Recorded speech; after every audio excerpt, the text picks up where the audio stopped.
You're live. I got a live video indication here. Well, I'm just going, yeah, we are. Tech. Well, there goes the Daverhood. There goes the Daverhood. Are we on live? We are on live on this Saturday morning, April 18th, 2000 and COVID-20, because they call it COVID-19. Oh, look what it says. It indicates you're on Zoom. Oh, good. Yeah, I'm zooming. We're going to do a Zoom, which we're actually already doing here on this Saturday morning with a brand new live. Dave's gone by with me, Dave Lefkowitz, my technical whiz of a wife, Joyce, and all of you. Potato is here.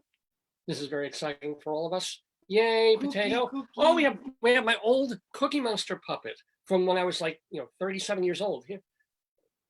Oh, COVID, good. Yeah, I can't do voices anyway, except the voices in my head.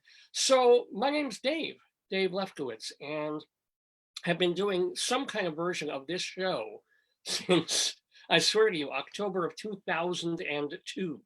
And I didn't always have this beard. This is my special pandemic beard. I'm trying to go on full on like David Letterman, Grizzly Adams. I don't know what the Jewish equivalent of Grizzly Adams Jason would be. Alexander. Yeah, right. Moses or cousin Peter. Moses, yeah, my cousin Peter. Or see, there won't be a Jewish Grizzly Adams. He'd be like, I'm not going to wrestle with a bear. I've got lower back and psoas issues. Or something like yeah. But I'm essentially just me doing a mix of humor and talk. Sander or Sanders? Sander, singular. Sander. And my wife asked me that because the guest's name, who's going to be with us in the Daverhood live on Zoom, and that's another reason that we're really checking the tech here on this particular Saturday on this episode, is Roy Sander, a cabaret maven, a marvelous cabaret critic and teacher on some level. He's not a cabaret performer. He's not like many of the folks that we've had, ranging from Julie Wilson to Ann Hampton Calloway to Linda Lavin to Karen Mason to Charles Cochran. We've got a lot of cabaret people, Steve Ross, cabaret guests on this program. This is a man who, as the whole thing, if he can't teach, he doesn't do. But he teaches and he writes really smartly and brilliantly about cabaret, about what makes a good performance when you go to, be it the Algonquin, be it 88s or Don't Tell Mama, or gosh, these places that don't exist anymore, Rose's Turn, and I think Rainbow and Stars is still there, and not to mention regional cabaret places all over America. So the thing is, he has been doing this for so many years. He was such a cabaret stalwart, such a lover of the form, that back in the 1980s, he got a special award from either the Max or the Bistros. I don't have my notes in front of me. But they gave him an award just for being an amazing cabaret audience member and for being someone that the cabaret people would talk to at the end of their gigs. They come off stage, they have a glass of wine, and they'd ask him, so what worked, what didn't work, what do you recommend? And he would be so insightful about all of that they took his word. And so he's been still now doing this for decades, still writing about it. He is on the board of the Manhattan Association of Cabarets and Clubs. He's also on the board of the Bistros, which were run or are being run for the past many years by our friend of the Daverhood, Sherry Eaker. So all of that is his background. He's also been a theater critic. He's also lived in Germany a good chunk of his life. He is not in Germany now. He is holed up in his apartment, which is why we can talk with Roy Sander. And here's the deal. Over the past couple of weeks, some of our recent interviews that we've had to do where we were, sorry, I'm sorry if my volume was a little low there. I forgot to turn that up. Make it louder, yeah. Yeah. Always go loud. Do you want your ear poodles? I'll put those on when Roy's on. Okay. But he was invited because he's respected by other critics. Oh, yes. But not only that, past couple of weeks, we've been trying out this Zoom thing rather than what we have been doing for years now, is going on Facebook. And when we have a guest, either the guest would be pre-recorded in a phone conversation that I would have had, or the rabbi would have had with a guest. Now, we've been doing it so that the guest calls in and does a Zoom call, which is visual. Well, Ben Catcher was the first to suggest it, and Ann Siegel suggested that she's like, come on, guys, you can do that. So we were like, we could do that. So for the past couple of weeks, we've been figuring out how to do it, because we've been able to video and capture and record these video interviews we've been doing, but we haven't been able to get them on live during the show. During the show, all you see is the audio. All you see is me or the rabbi doing the interview, and you're still just hearing a voice on the other end. You would have to go into the archives then to see the gallery view of Zoom. But since everybody now is Zooming, since every company, there's but there's also a term called feel like they're Zooming too much, that they're getting a little fatigue. Yeah. So we don't want to add to that fatigue, but this is a visual medium, even though I still consider Dave's Gone By essentially a radio show. And I wouldn't even thought of doing it's like this. It's a podcast with video. That's all it is. That's what it was meant to be. It was kind of like when Howard Stern would put cameras in the studio, or Don Imus was on, I think it was MSNBC before they went fully news. And in the morning, you were tuning in. I'm not an Imus fan, but it was like, oh, you can have a TV show that is merely cameras on a radio show. I think it's like reality TV, only real. Yeah, I mean, it really is real, except for the stuff that I have scripted. But point is, it's taking slow incremental steps for me to change my mindset of what this show is and what it's meant to be. And you still wear bloomers. And you drive a bicycle. Like all Zoom people, I'm not wearing pants right now. I mean, I'm wearing something under it, but you're not wearing, at least you're not wearing your afternoon pajamas. No, I save my afternoon pajamas until at least 11:47 in the morning. Oh, yeah, that's when I change. But seriously, this whole thing is, if God willing, at some point, if this COVID doesn't destroy the entire economy and some radio station out there still exists with 10,000 watts or 50,000 watts and wants to hire me, I go back to radio in a second. It's fine, right? I still don't see this as TV. And yet, as it's becoming TV, we're trying to think of more and more ways to make it look better. You know why? Because it's free. Think about it. You have to pay for Netflix. You're paying for a lot of stuff. Yeah. But entertainment on Facebook is free. Yeah, and YouTube too. Yes. I mean, you have to sit through ads, but that was the way television was for 60 years. So, but I'm trying, the idea is of getting the guests on to be actually visual live. This is a big step for me, and we're having some technical issues, and we're trying to figure it out. Well, we can't do it in one particular Zoom because you have to pay for the service that allows it to go live to Facebook. So we're doing it on a different Zoom, and this technical, and we have sometimes internet slowness issues, because as I mentioned last week, this is America, and our internet is slower than any other country in the world. Sweden had free internet everywhere when we went. It was great. Oh yeah, well, you went to Sweden. I did not get there, but I think Sweden has like 10 zillion megabits faster than America, where we're paying for cable. It's true. It's true, but I'm hoping, and it's fascinating, but it shouldn't be a problem now. When Roy comes on to talk to Rabbi Saul Solomon in about an hour or so, then we'll see. Then you, even when Joyce and I were watching the, it was very cute. We were watching the Seder last night. They did a celebrity Broadway-ish Seder that I guess was done live during Passover, and then they recorded it, and you can find it on YouTube.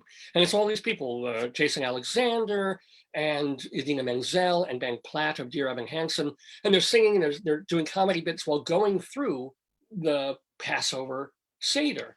And technically, I mean, it's really impressive. You have people singing to band accompaniment, and you could see that all the band members were individually in their homes. Bonnie likes your video, baby. Oh, who did? Bonnie. Oh, my aunt? Yeah. Hey, Aunt Bonnie. So, and you're watching, and somehow we can barely get this going, and yet there are people out there who can put an orchestra together. There are Broadway people that have like licensures and have experience in this stuff. We're not Broadway. Well, people. it wouldn't even be that. That's a tech thing. That's somebody saying, I can connect this clarinetist. Thank you. I can connect this saxophone player, this clarinetist, these 3 violin players, all in their own separate apartments and put them together orchestrally without a delay. I don't know how this happens. I'm not sure. You can't do it on Zoom. I don't know what you can do on, but they're doing it. So it was fun, except for, and I think this was intentional, the only technical glitch that they had was when Richard Kind, I don't know if it's Richard Kind or Kind, the actor, and Deborah Messing. Oh, that was supposed to be. They were making believe that they were old grumpy, like parents, grandparents, like Bubby and Zadie, who didn't understand the whole, they were trying to do the Passover thing. We just saw him on the mockumentary. It was crazy. Yeah, but theirs, you could see the delay. You could see them sort of doing the Max Headroom Frozen thing. And I couldn't tell whether that was intentional, like when you're actually talking to family and friends on a Zoom thing, and because of slow internet, you get the glitches, or if they were actually glitching out. Could you tell? You know what? Glitches are part of our new reality. It's like the new tag phrase is, it used to be like whatever the slang was. Now it's like, you're breaking up. You're breaking up. That's right. At least 5 times a day, someone said to me, you're breaking up. I'm like, you're freezing. You're breaking up. You're freezing. That's the new, can you hear me now? Yes. Can you hear me now? Yes. You're breaking up. What? Which in its own way was the new, where's the beef?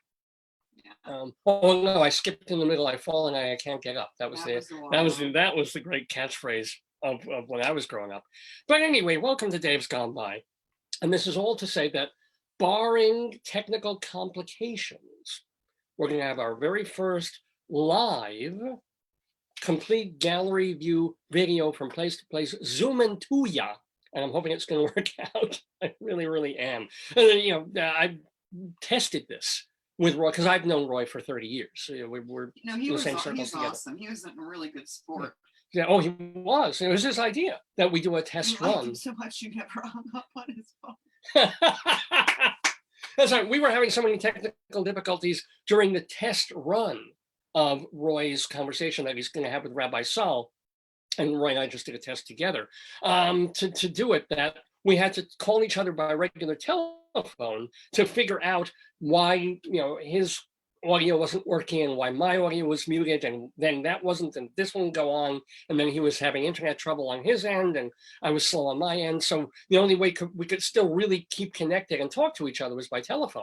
And then I didn't realize that neither of us, after we finished everything and talked for an hour and checked out all the tech, I put our phones down, and then I look at my telephone an hour later. And I said, "Are you playing music?" You're like, "No, that's your Murdoch mystery." I'm like, "That's not Murdoch," and it was the phone. Yeah, but I had my phone on, he had his phone on, and I'm like, "Oh, I'm listening to whatever he's watching." On some political television. We could have got some free HBO. Yeah, it's a good thing he wasn't doing anything really naughty. I'd be like, he'd be like, Roy, David is horrible. Like, what? Oh, yeah, it's a good thing I didn't say anything terrible about him. He was like, lovely. He thinks he's so high and mighty about cabaret. I love the color of his apartment. The one thing I miss is we're in a room that's very white and sterile, except for the rug. Yeah. But I miss we used to have different colored walls back by us, like the brown, different. I love that. Actually, our wall was white when we moved in, but I have some accents. Yeah, it was not good. Yeah. Well, that's because we have 20 pounds of broccoli. You want to talk about our order? Whatever you want. Because, we're like everybody else, Joyce and I, we're not isolated from each other. No, or our family, at least part of the family. My family, you're isolated from your family for 2 months now. I'm very guilty about that, David. Yeah. But we're living, as I'm sure a lot of you know, with my folks in the house that they have. And so they're downstairs, Joyce and I are upstairs and essentially living in one room. Thank goodness we were able to clean out a second tiny room that she's been using as her office during the day so that we don't end up killing each other. And plus it gives her some privacy to get work done and not be on top of each other all day long. But we're also trying to, I'm kind of, not in any kind of heroic way. I just need to get out of the damn house. So every 2 or 3 days, I will go to the supermarket. And I tell myself, well, it's because we need food. And I got my parents downstairs and they do not leave. My dad can't leave the house and mom refuses to. She won't go farther than the front stoop or take a quick walk back and forth right outside the back of the driveway. house on the back driveway, or what do you call it? It's the ramp that we But have she out does there. do square dancing. That's the Yeah, go I don't know figure. the square dancing piece. 'cause I And don't know. clogging. Clogging, yes. Well, you know, that's why we got the broccoli. But you know, so what the hell is that? Oh, but this idea of You don't have my oh, this wait, one. I'll get it. I'll get one. oh, I don't know where. It's, I know it's in the pile. Probably. Is No, that this one? No, it's Oh. the one. Looks different. Never mind. Oh, okay. Well, here's this other one. Is that this? No. Oh, wow. How many of these do we It's have? a little red one that has it's a symbol that doesn't look like a siren. It ain't That's it. Yeah, this is it. Yeah, here. So anyway, I'm going to the store and because my parents can't, right? And Joyce shouldn't either. She has not been outside our yard for about 3 weeks now, which I get. I mean, you don't want to get the thing. I'm in mental jail. But I'm going to the supermarket, and I'm saying it because, well, you know, Dad needs his Prilosec, and you know, Joyce needs her seltzer, and meanwhile, if we had to, if there were an air raid, Nazis were bombing, we could live in this house with all the food that's in here, all 4 of us, for a month, and really not even start to starve if we ate everything. Don't look at Oofy in that way that you look at him. He's not a cooked duck. He's a dachshund. He's old. He doesn't have that much meat on his bones. He would have been tastier about 10 years ago. God. But no, part of it is I'm going to put my mask on. I'm going to get a little walk of about 3-4 blocks, go to the supermarket with my mask, and you know, Cuomo notwithstanding, I take a little time. I'm going down aisle by even aisles I don't need to go down, just because this is my time out of the house, and I don't need to do that every day. I'm a homebody. I don't mind being sequestered in a room for a long time, and yeah, can we really be honest here? If it weren't a financial issue, and thank God I'm still being paid at my job, I wake up, I make some food, I lie in bed and work, and then kind of fall asleep, and then wake up and work, and then fall asleep and wake up, and then watch a little TV, eat some more. I go, this is a fantastic day. I love it. As long as I don't get sick and die, this is the best disease ever. Is anybody else feeling that? Is anybody else kind of guilty and ashamed? We're all worried that we will get sick. We're all worried that we will lose our jobs, be furloughed, that the economy will get us. But until it does, this has been the best disease ever.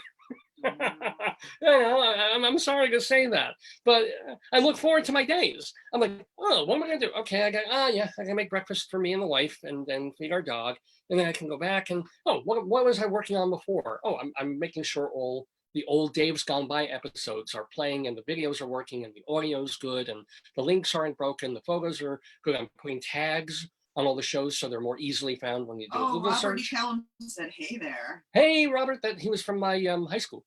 So, and that's my day. It's broken up only when I have to eat, or if I get a little snoozy and I get a chance to nap. That's my day. I love it. It's true. I'm sorry. But what else about this whole COVID thing? Now they're saying, of course, this is the week that Governor Cuomo is now saying May 15th to think about. Not even.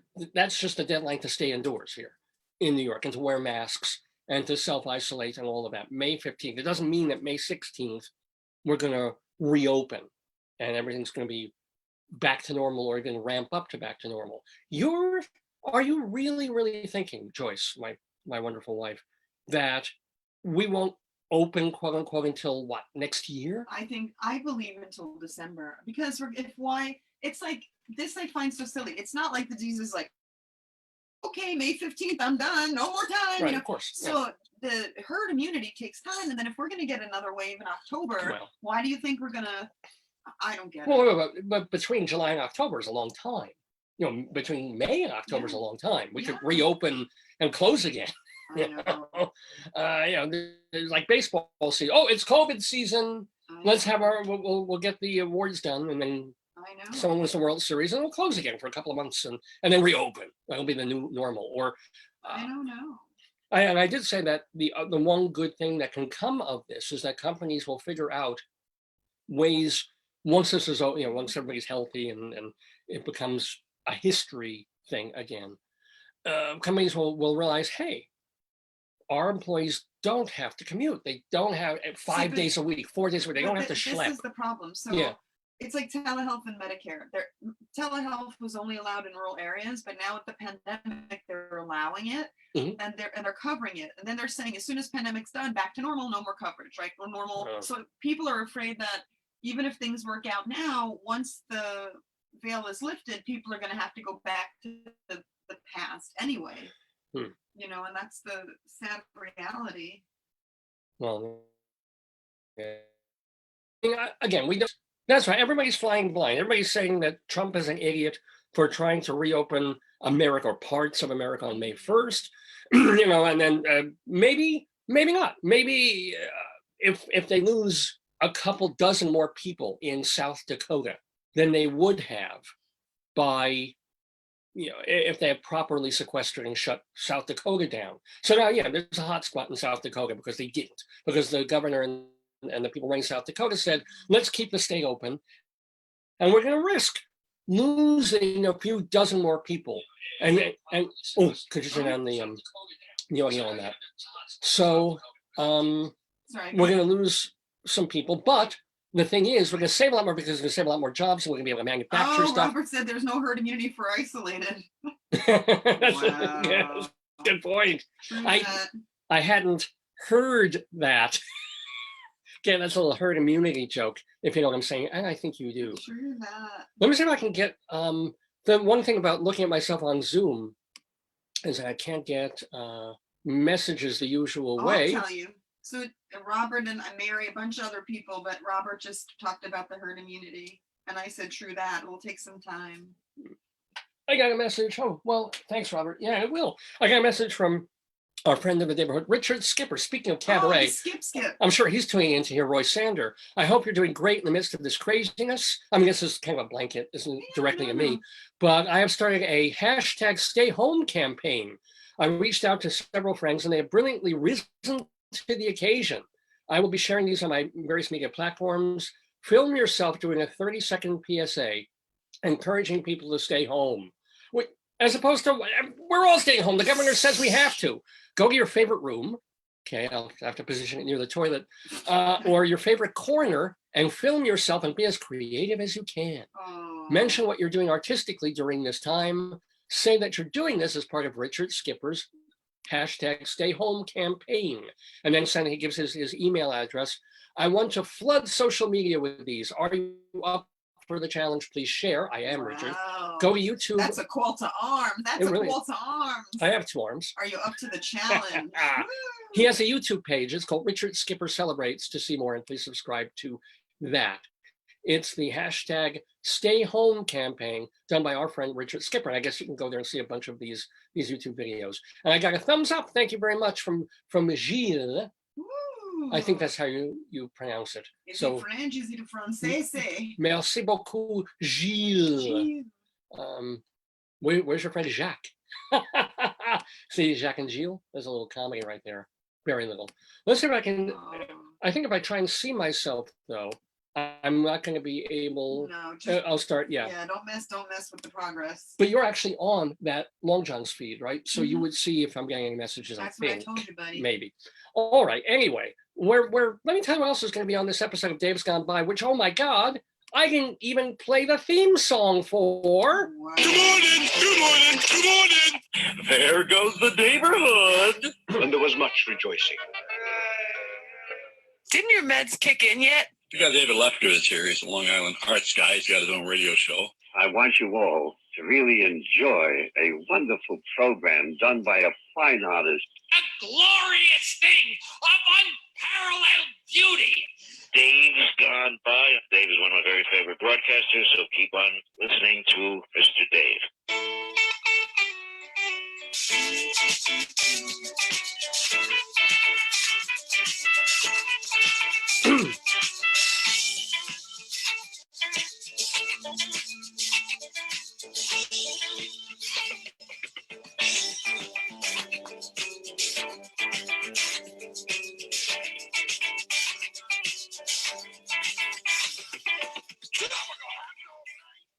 Well, as I said, there goes the Daverhood. We're already half an hour into the broadcast, ladies and gentlemen. But thank you all for joining us. I don't think I got to say that, but we're live on this Saturday, April 18th, for the 742nd episode of Dave's Gone By. We're calling this one Power Sander, because Roy Sander will be in to talk to the one, the only, the very Jewish Rabbi Saul Solomon about his life and career and cabaret. And also on the program, we'll go inside Broadway for Broadway. Yeah, there is some Broadway news, even though there's no Broadway for a couple of weeks. Well, yeah, mostly people die. But beyond that, we're giving you updates on Broadway during the COVID crisis, because there is the occasional news to announce. I was so happy. Well, I'll mention it. No, I'll mention it now. I got one press release this week. Yeah.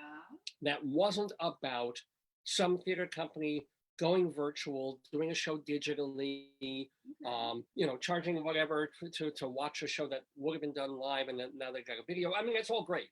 But I got one company that said, hey, here is the show that we're opening in September. Here are the dates.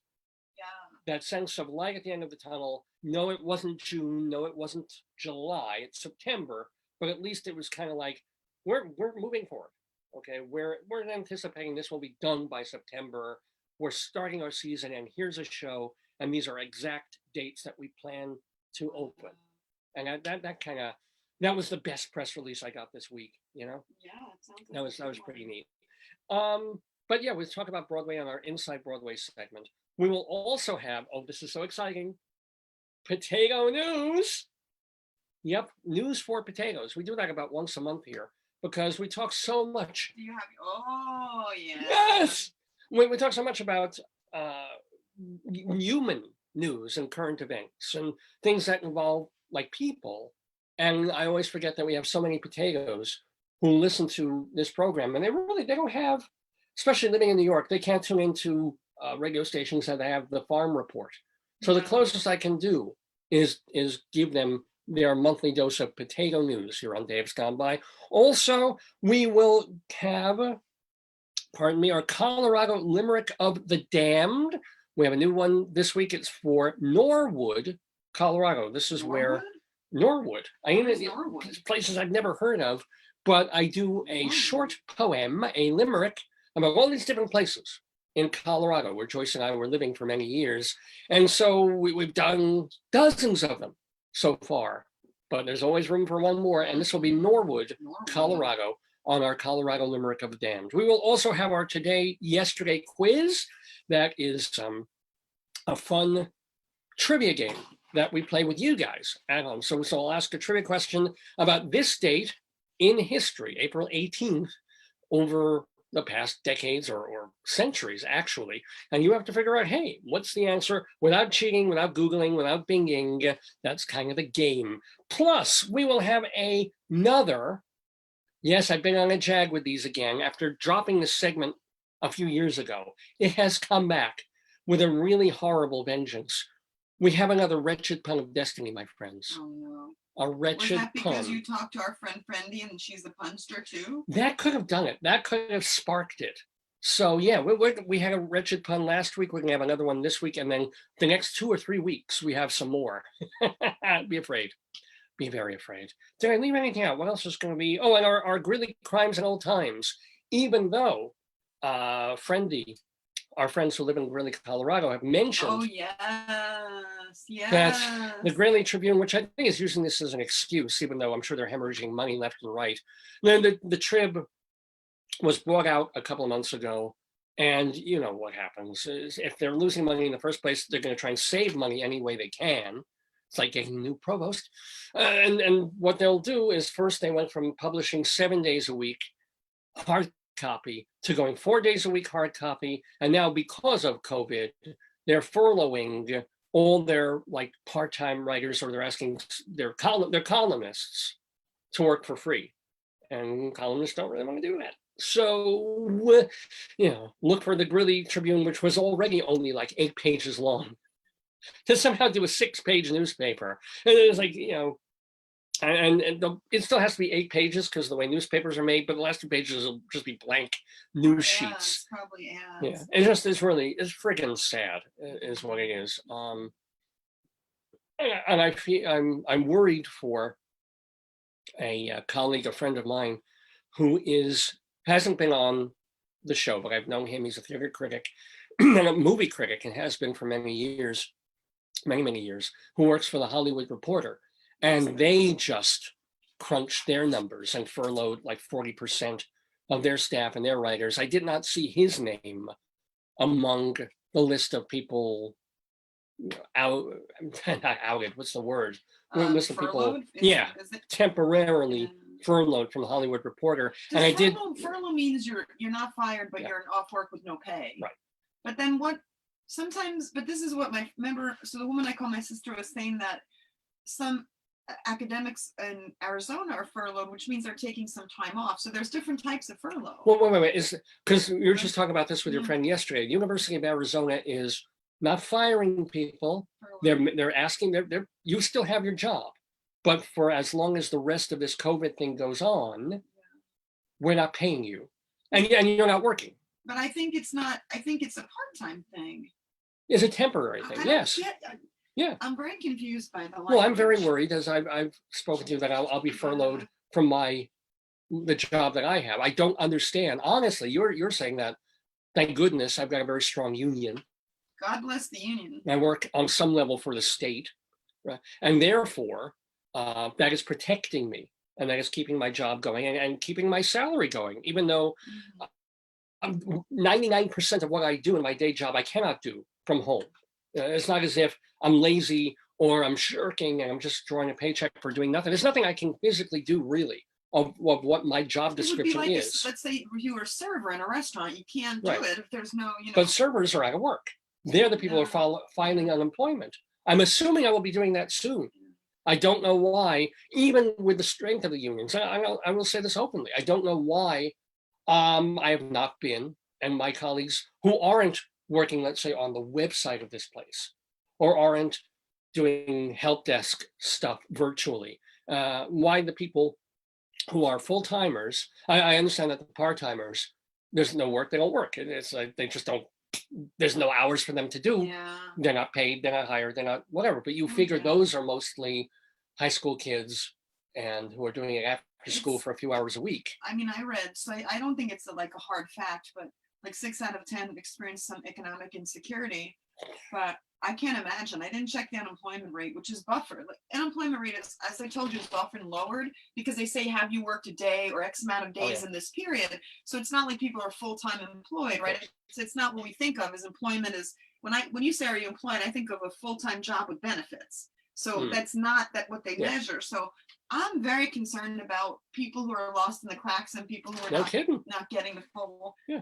I mean, even when I was in the times that I was drawing unemployment, when I was laid off from places or fired from places, and, they would ask me, did you work at all?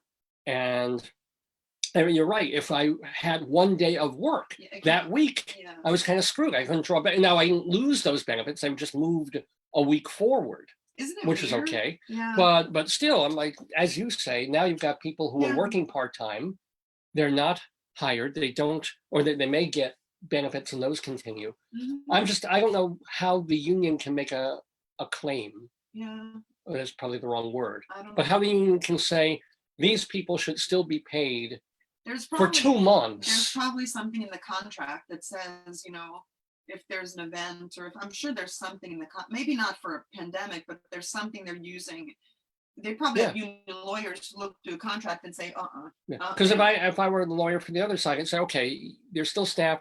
We want to protect them a little bit. They keep their benefits. Let's half salary or something like that. Enough to keep them going. But how do we make back what they're paying them for not doing anything?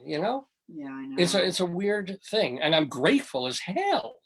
Even if next week I get furloughed, the whole idea that I've been paid for a month and a half for staying home. Thank you so much. If you're going to take that away, it sucks, but I get it. I understand. We'll see what happens. Certainly, if this thing goes past May 15th, there's no way in hell the state will be bankrupt. The state is bankrupt. Anyway. Oh, it's supposed to be a comedy So show. happy. I know, So right? happy. Well, what else did I want to? Well, we were talking about ordering. Oh, that we didn't get to that. Joyce and I were. If you can get a forklift, I can bring my 20 pounds of Trangino in. You could. Yeah, because Joyce thought of not just going to the supermarket, No, not just going Instacart, but doing. My friend told me. Yeah, there's this place called Baldor, which is this high-end-ish place that restaurants and companies order from more than individuals, but they're making stuff available to individuals to order because, look at the thing we're in. So first thing you have to do, and you notice a bulk thing, you have to spend $250 to get free shipping, to get free delivery. So we're thinking, what the hell? But the prices in this place are so expensive. You buy 2 pounds of broccoli and you're already halfway there. But Not 2 pounds. no. You buy 6 2-pound bags of broccoli. That's the other problem. You can't buy, like 2 pounds of broccoli. You have to buy 20 pounds. It's a minimum because it's a bulk ordering place. So my mother used to say as the nurse that broccoli are like little scrubbers for your intestine. Like a little head of broccoli is like a little chimney sweep in your intestine. I love that. It's beautiful. It is beautiful. And we found somehow, even though our fridges are thank God stocked here in the house, we found places to put 10 2-pound bags of broccoli. Tell them your bougie treat. Oh, this is sort of my treat to me. They have cooked duck breast. That comes in a little vacuum sealed packet. It's in English the cedar roasted or something. Oh, honey applewood something smoked, roasted, fully cooked duck. All I gotta do is just nuke it or reheat it. So I'm looking forward to that. It was a treat. It was not a. It was basically, I got it just to get to the 250 level. And I think when all was said and done, what I thought was 250 turned out to be 249. So we ended up paying for shipping anyway, which pissed me off. And they got the order like 99% right. They left one item out, but I got an email from them immediately saying, oops, and they'll refund. Great. That money. So we're so quite pleased with it. But it is weird, like suddenly on the stoop, there's this case of Pellegrino sparkling water. God, it's just so strange ordering like that. I know. And then the irony is I'm helping people, in addition to family, who need support, get food from DFTA, like Department for Aging. And so it's like, it's just, it's just like, to me, it's so unusual. Yeah. The only time I ever did anything like that is I love duck sauce. And you can tell I like duck sauce. Duck sauce is essentially apricot sauce. There's no duck in it, but it supposedly goes with duck. And I've lived off that stuff when I have chicken, or mostly chicken, for years and years and years. And I couldn't really get the brand that I liked in Colorado. And I just bit the bullet and I said, you know what? Let me order. And I got a case, like 6 giant 3-pound jars of duck sauce when we were living in Colorado, and lasted me about 6 years. And by the time we moved and sold the house, there were still 2 jars left. But that was the one time I did the whole restaurant thing, but it wasn't something that was going to go bad, right? Could have kept it for another 10 years because they were just glass jars of apricot sauce. Why the hell am I talking? I'm trying to find something funny to say. I can't find anything amusing today.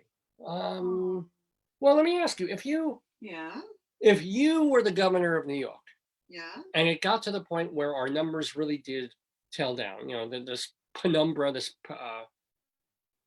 parabola way down on the downward slope, and it is May 15th, how would you reopen slowly?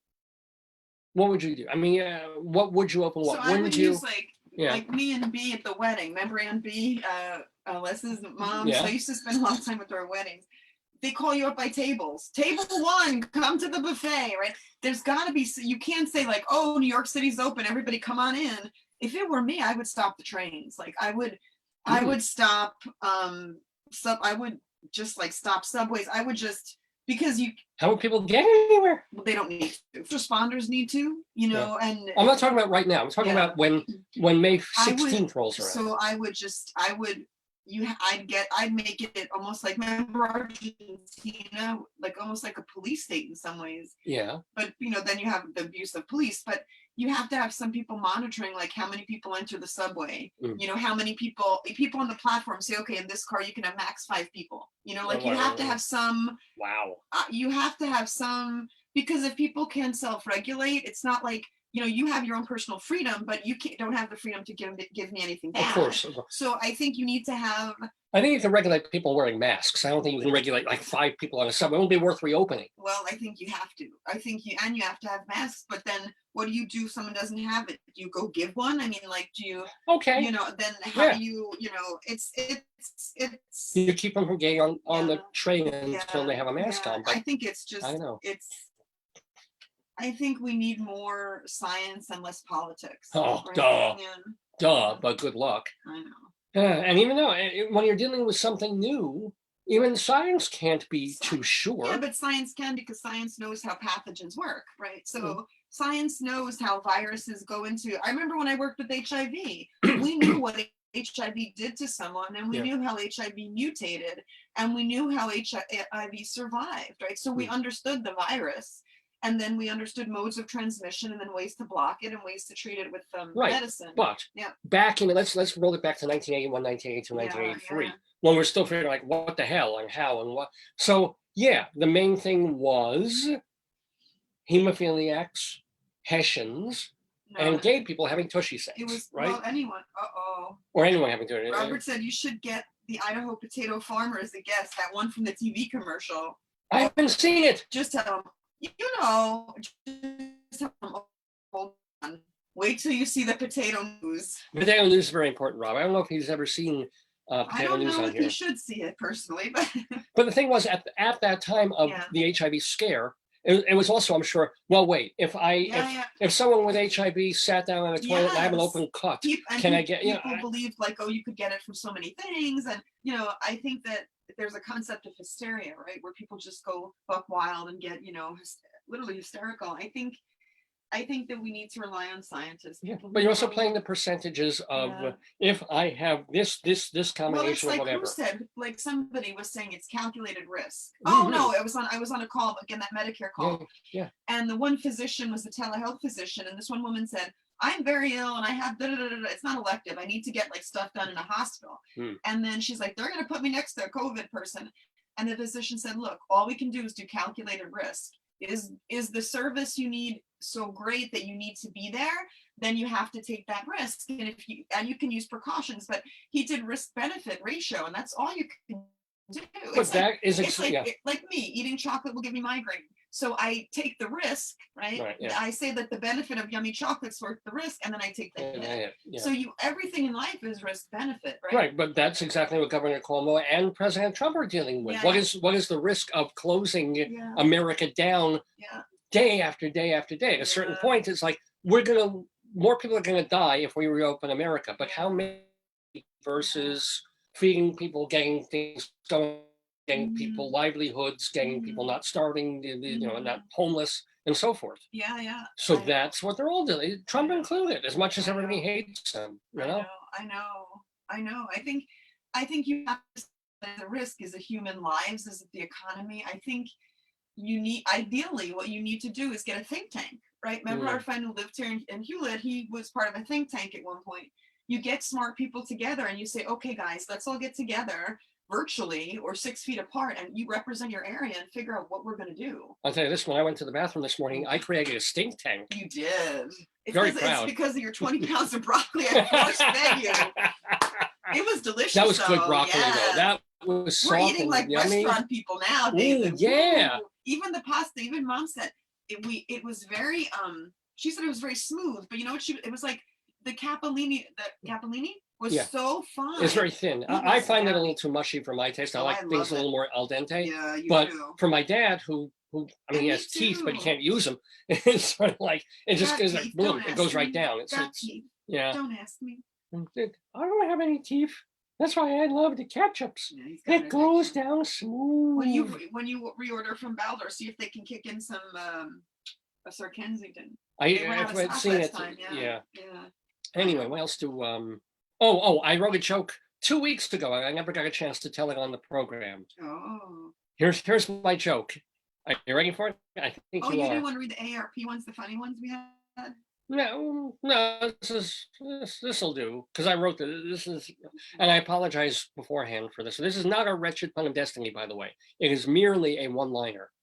Where is the best place to find elk in Israel?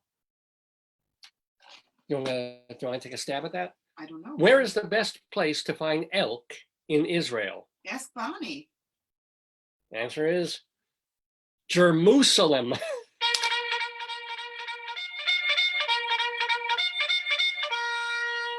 I wrote that. That's a real problem. That's a real problem. I know it is, isn't it? Oh, What? Cynthia wrote in, yay, Cynthia. She said, stay shut down till antibody test is perfected. Then start to open businesses with those that have immunity. Or virus forever, or until a vaccine. Well, vaccine is I'm so happy a year that away. Cynthia's there. Yeah, so tell her to stay tuned for our yesterday write quiz. to her. They haven't been partaking. I'm So writing back to her. Give me a sec. yeah. I got to open 27 windows. Cynthia and Jeff are my cousins because I need an audience. Oh, and thank you. That's the one thing I also wanted to mention to all of you. Thank you so much for watching the show. And I say that every week, but I really mean it for like last week, because as I mentioned, I've been doing this program since 2002, and it was on terrestrial radio on a small commercial station out on Long Island, and it was fine. But you don't know, we didn't have Arbitron ratings at that station. It was that kind of small little outfit. David, you don't So I want- couldn't tell how many people were watching. You don't want to share listen. your like Amazon takes temperature. You don't want to talk about your plans to take rectal temperature. Everyone, that was your plan for. Remember, you said the way we could stop the viruses, take rectal temperature of everyone. I don't remember that, but Yes, thank you for sharing. yes. You know, if that's what it takes, folks, to go around with thermometers on the subway, and is that we just want to make sure that you're not infectious with anything, and the forehead thermometers are not that accurate, and the under the tongue thermometers, people choke, they have gag Yeah. issues. Yeah, if you want to get on the subway, drop trow now. You said But- that it would be the brown eye patrol. Did you say something like that? I think you said that. I remember. probably did. Yes, you at said one how point. now I can do brown nothing cow, with my hair. I'm going full on, as I said, like Letterman with my beard here. But the hell, what was I talking? Oh, thanking you. So I was on this radio station, and if I got a phone call here and there, I knew somebody was listening. Somebody, I imagine people in their cars within a 10-mile radius Yeah. were listening to the show or tuning in for a moment or two, and so forth, or people on the interwebs when we were streaming tuned in that way, and they would send me emails, and that was great. And then I moved on and was doing the show on college radio, so I knew I had a certain listenership at the university, and also people could tune in. It was an internet radio station essentially, so I would get messages there and things, but nothing like the interaction and the direct connection we've been getting from doing it on Facebook. And I know that last week we crossed the threshold of more than show. Now, some of them were after the fact. Some of them tuned in to watch the re-thing, because Facebook archives everything, to watch the show later on. And I know that also our shows are posted on YouTube and Castbox.fm, which is for podcasts only, it's audio, and archive.org. So I don't even know how many people have been watching and listening to reruns of the show there. But I do know that just from the show we did on Facebook last week, we maybe it's certainly a Facebook record for us, as far as I know. That like 500 now- people tune in for Annie good, Golden. yay. What? So your cousin's son, which I believe is a second cousin or third cousin, Yeah. is back at work. He's recovered. Oh my. I wish I could do clapping. Cynthia, we're so happy. Yeah, Mint Mazel. Cynthia and Jeff's kid. I've already told this story a couple of times, but their kid is a conductor on the Long Island Railroad, I gave and I him a met him love. just by accident on the train and realized who he was, and he got COVID. He got it about a month ago. He got Yeah. the disease and was suffering. Yeah. I don't think he had to be ventilated or No, that but level. they But, do say the one physician spoke and said you feel like you're drowning. So it's Mm. and the few guys at work that I knew who had it, they said the same thing, that a few nights are bad. So It just depends, but I gave her love. I'm Yeah, very yeah, yeah. happy. Mazel tov, I mazel think it's tov. Elias. I just can't read my computer. And I guess he would be immune now, so he could go on the rail, not give it or get it. Well, maybe he can still give it, but he can't get it.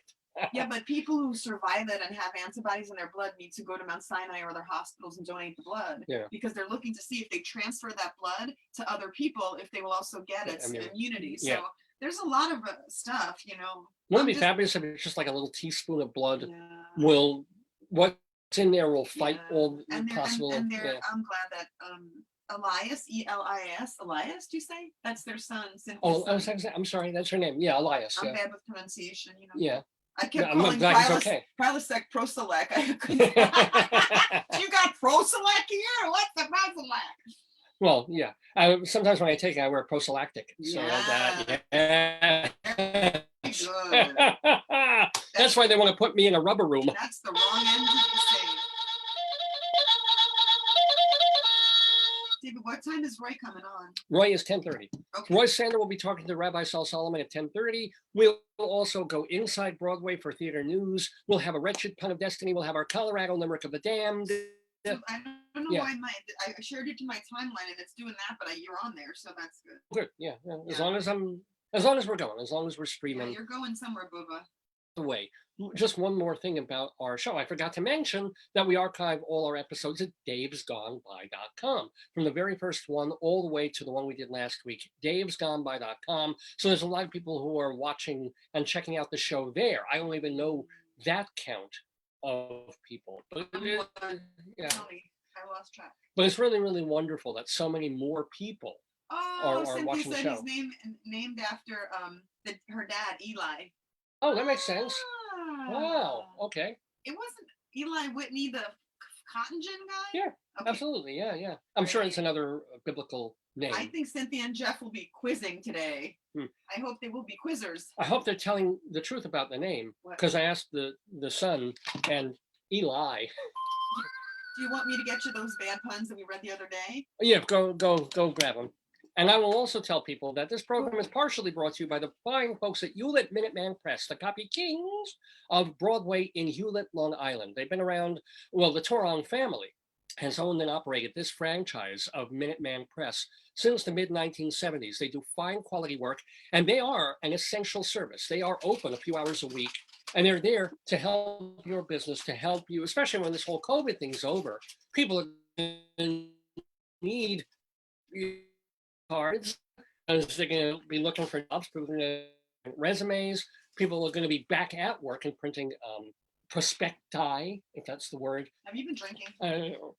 Not to mention, they're going to have weddings again, so they're going to need invitations. They're going to send out holiday cards for November, December. So Hewlett Minuteman Press is kind of ready for you now, and they'll certainly be ready for you in a couple of weeks when things start getting back to normal. Give them a call, 516-569-5577, area code 516-569-5577. And if you tell them Dave sent you, you get 10% off any job, big or small. Give them a call, 516-569-5577. Hewlett Minuteman, they are the copy kings. So now kings. Cynthia and Robert are now having their own conversation.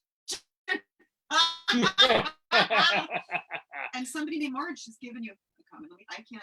All right, so this is from. Don't say the source. Don't say the source. All right, but I'm stealing. This is these are old jokes, but all right, got some jokes from this paper here that they are worth. Some of them are worth sharing. Let's see.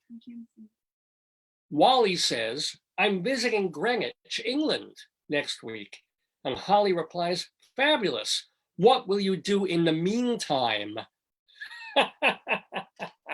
Okay, there's a little Greenwich joke. Wayne says, "Do you still play triangle in the orchestra?" And Jane replies, "No, I quit.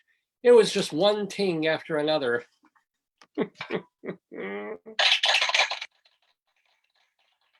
you want to do one? You do it. Okay.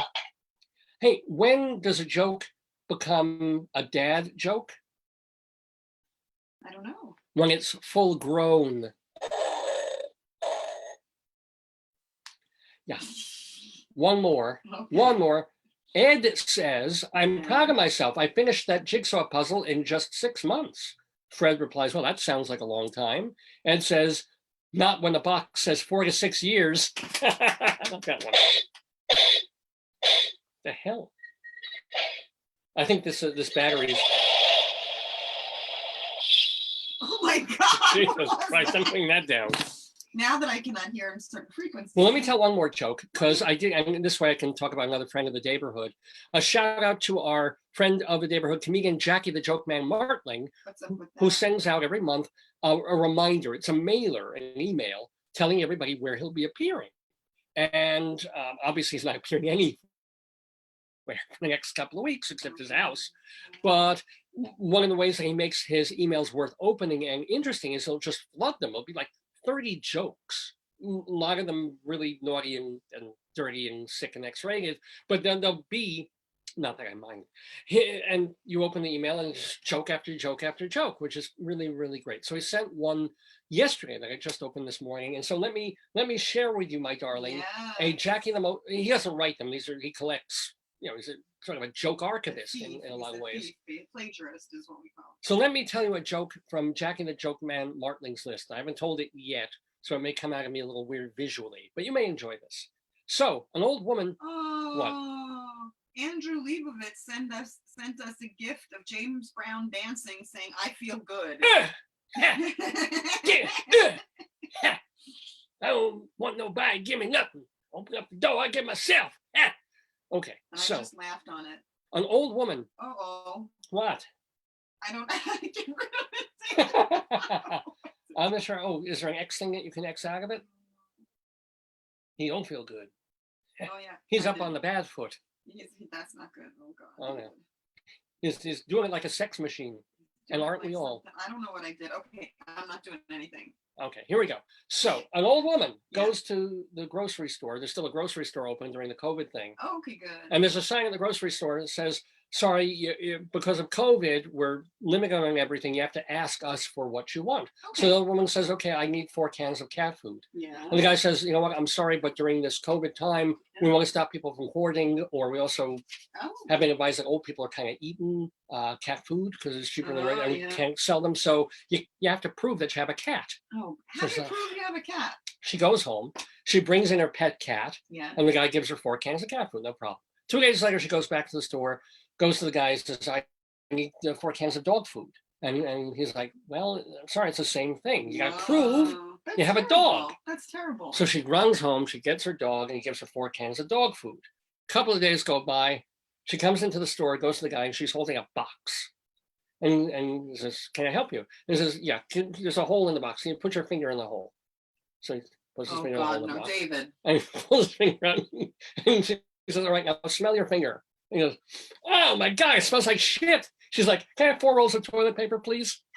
Oh my God.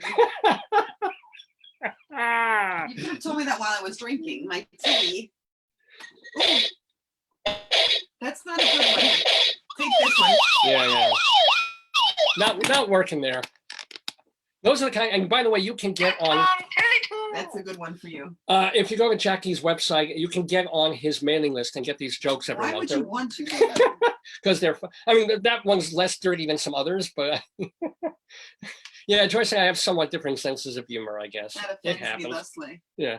By the way, it's 10:03 in the morning Eastern time here in the Daverhood with me, Dave Lefkowitz, my darling and adorable wife, Joyce, and Potato joining us. And thank you all for joining us. It's our 742nd episode of the show. I think now with Cynthia back, you're going to have a hard time getting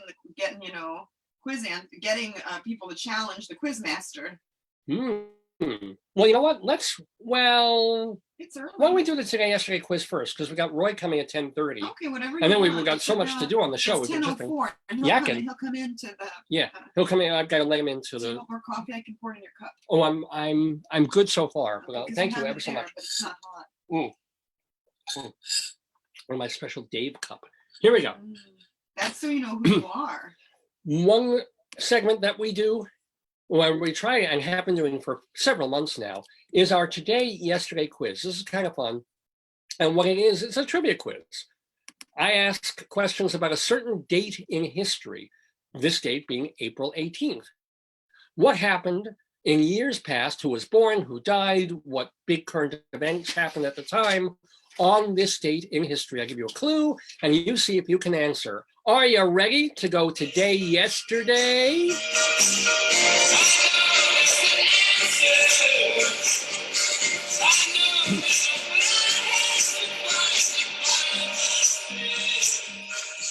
Yes, ladies and gentlemen, our today, yesterday quiz, and I'll ask, of course, Cynthia and Jeff to play along, and I'm going to ask my wife Joyce to kind of be on top of any answers that they give, because I can't really see them. I'm also writing something. Hold on. Oh, okay. Yeah, I mean, it'll take a minute or two before I get through the first question anyway. But here we go.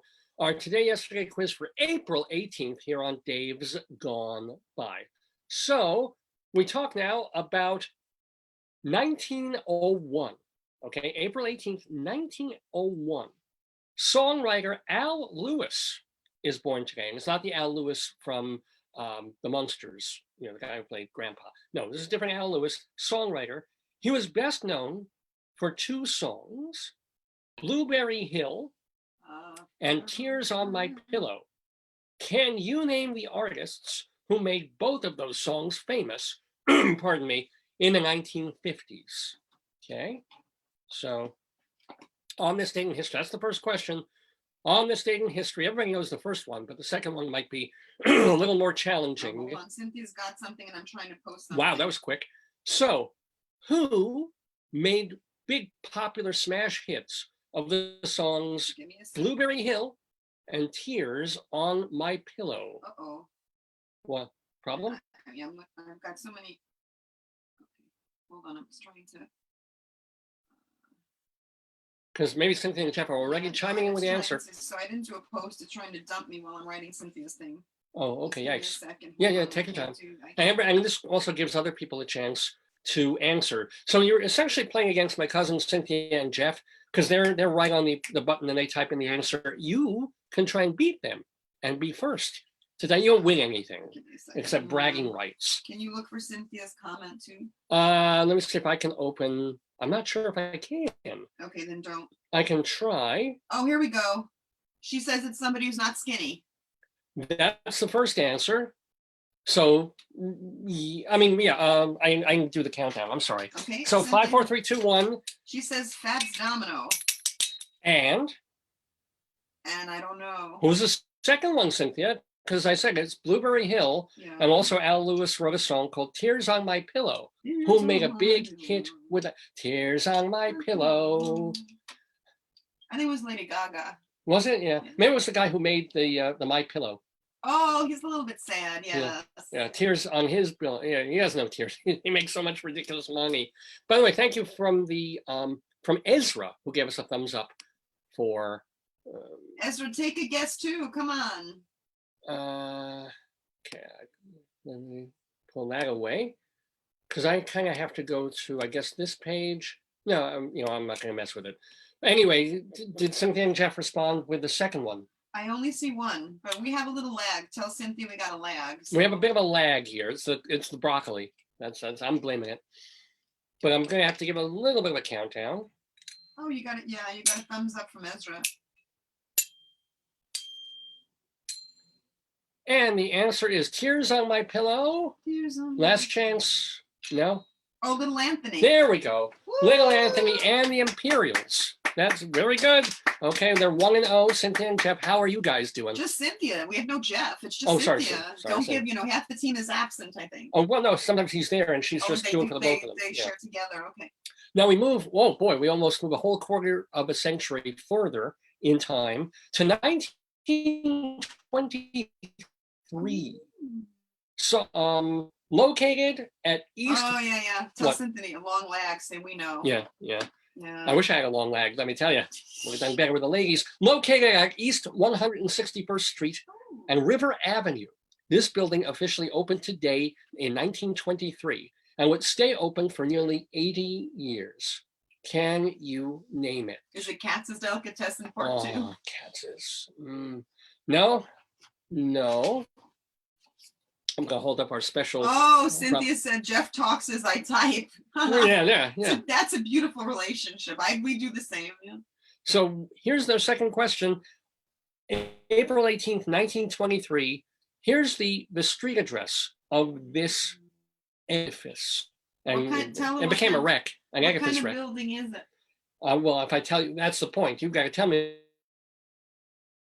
at East 161st Street and River Avenue. No, Today, East, so I know what Columbia. That was Columbia Presbyterian when I went to school. right? But well, it isn't necessarily New York City. Oh, Cynthia said, I like to say in my Bronx accent, the Yankees. Yankee Stadium. Wow. Bing bong, bing bong.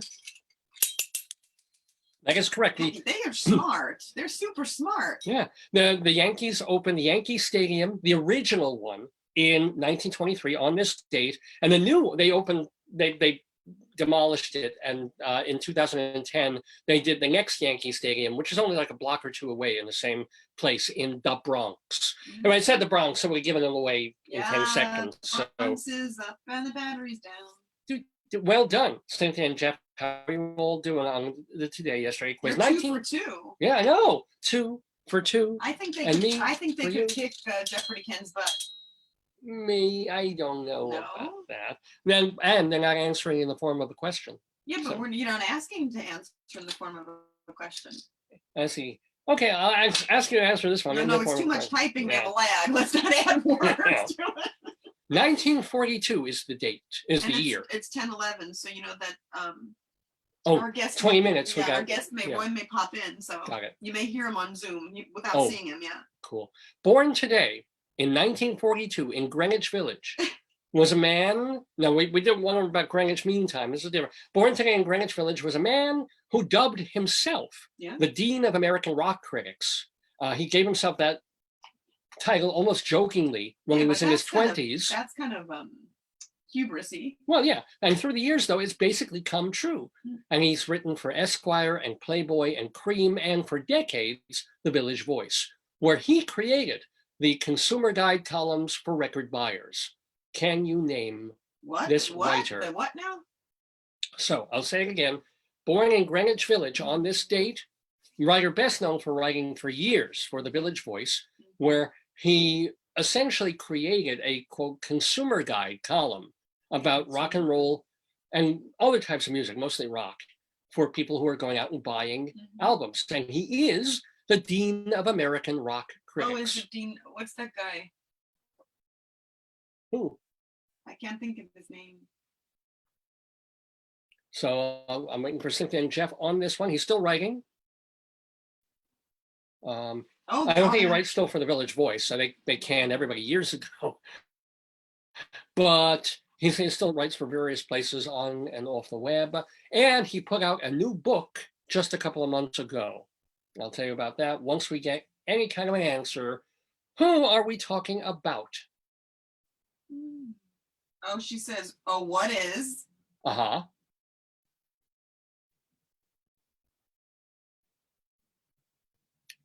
And Then we'll I know we be- have a lag. Yeah, what is? Come on, Cynthia. Go, Cynthia. Go, Jeff. Yeah. Go, Cynthia. Go, Jeff. It's your birthday. Hmm. What is? Yeah, this is great Oh, she's television. typing. She's Oh, typing. she's typing. She's typing. I thought so. Maybe not.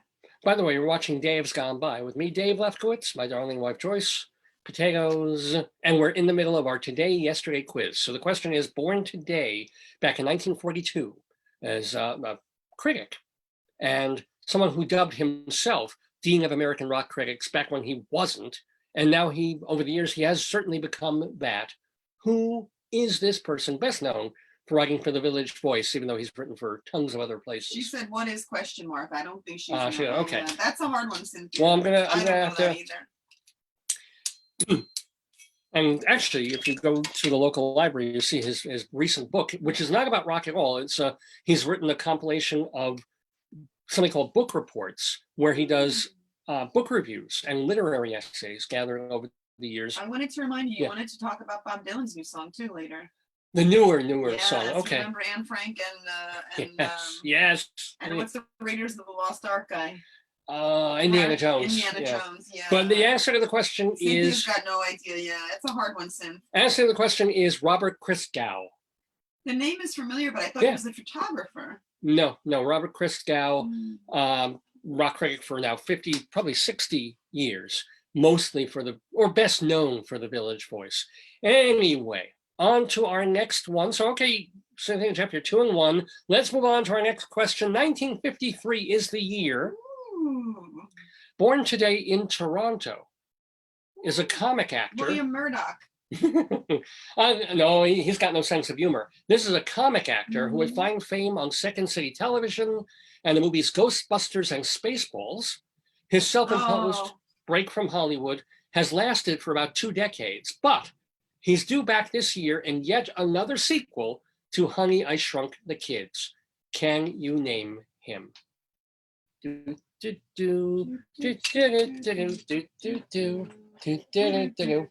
I forgot to hold up our little sign. Say it again, honey.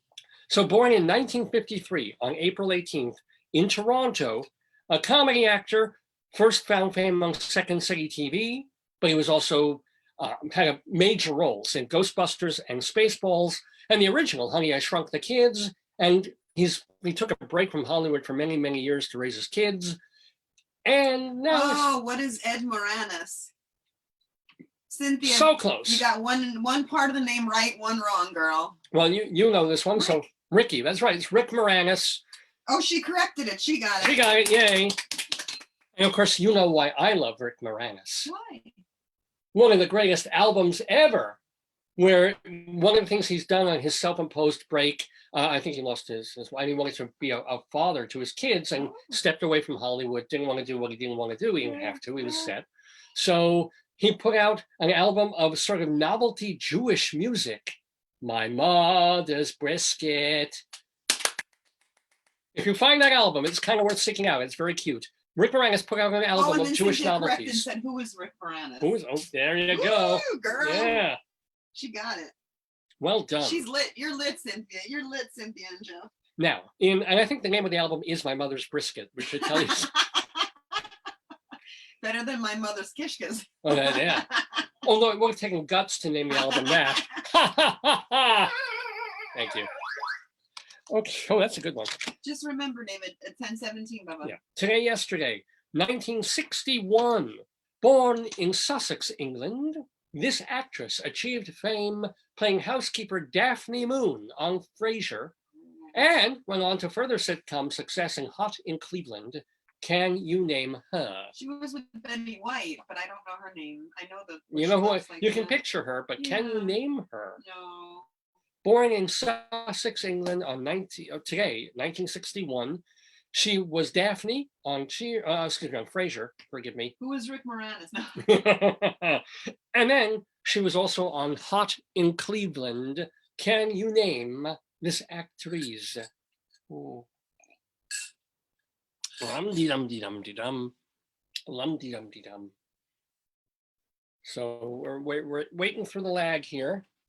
Can you name her? Who is Jane Leeds? Spell it. Leedes. So close. What? I'll give it to you. The answer is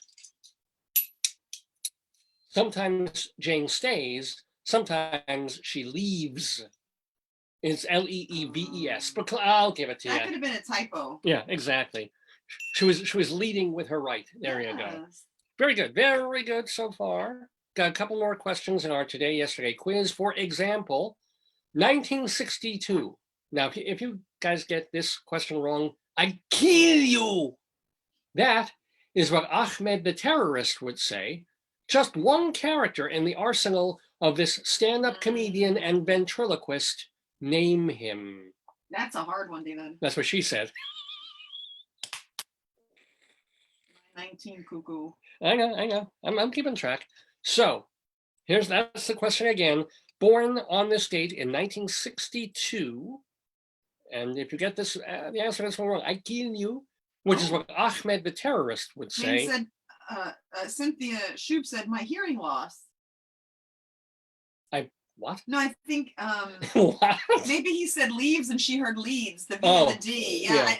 That's not the answer to the question. No, certainly not. There's no comedian out there named My Hearing Loss. There should be. It'd be a good name for a band, right? Although, I'll give a hint now, since they seem to be having trouble with this one.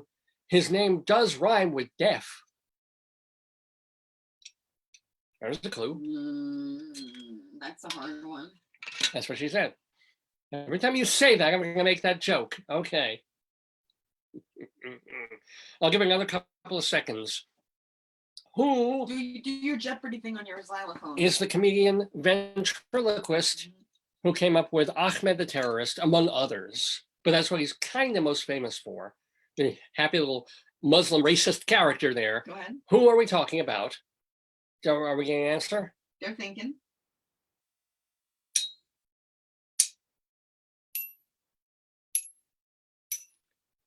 And first name rhymes with deaf. Oh, Jeff Dunham. Yeah, Wow. baby.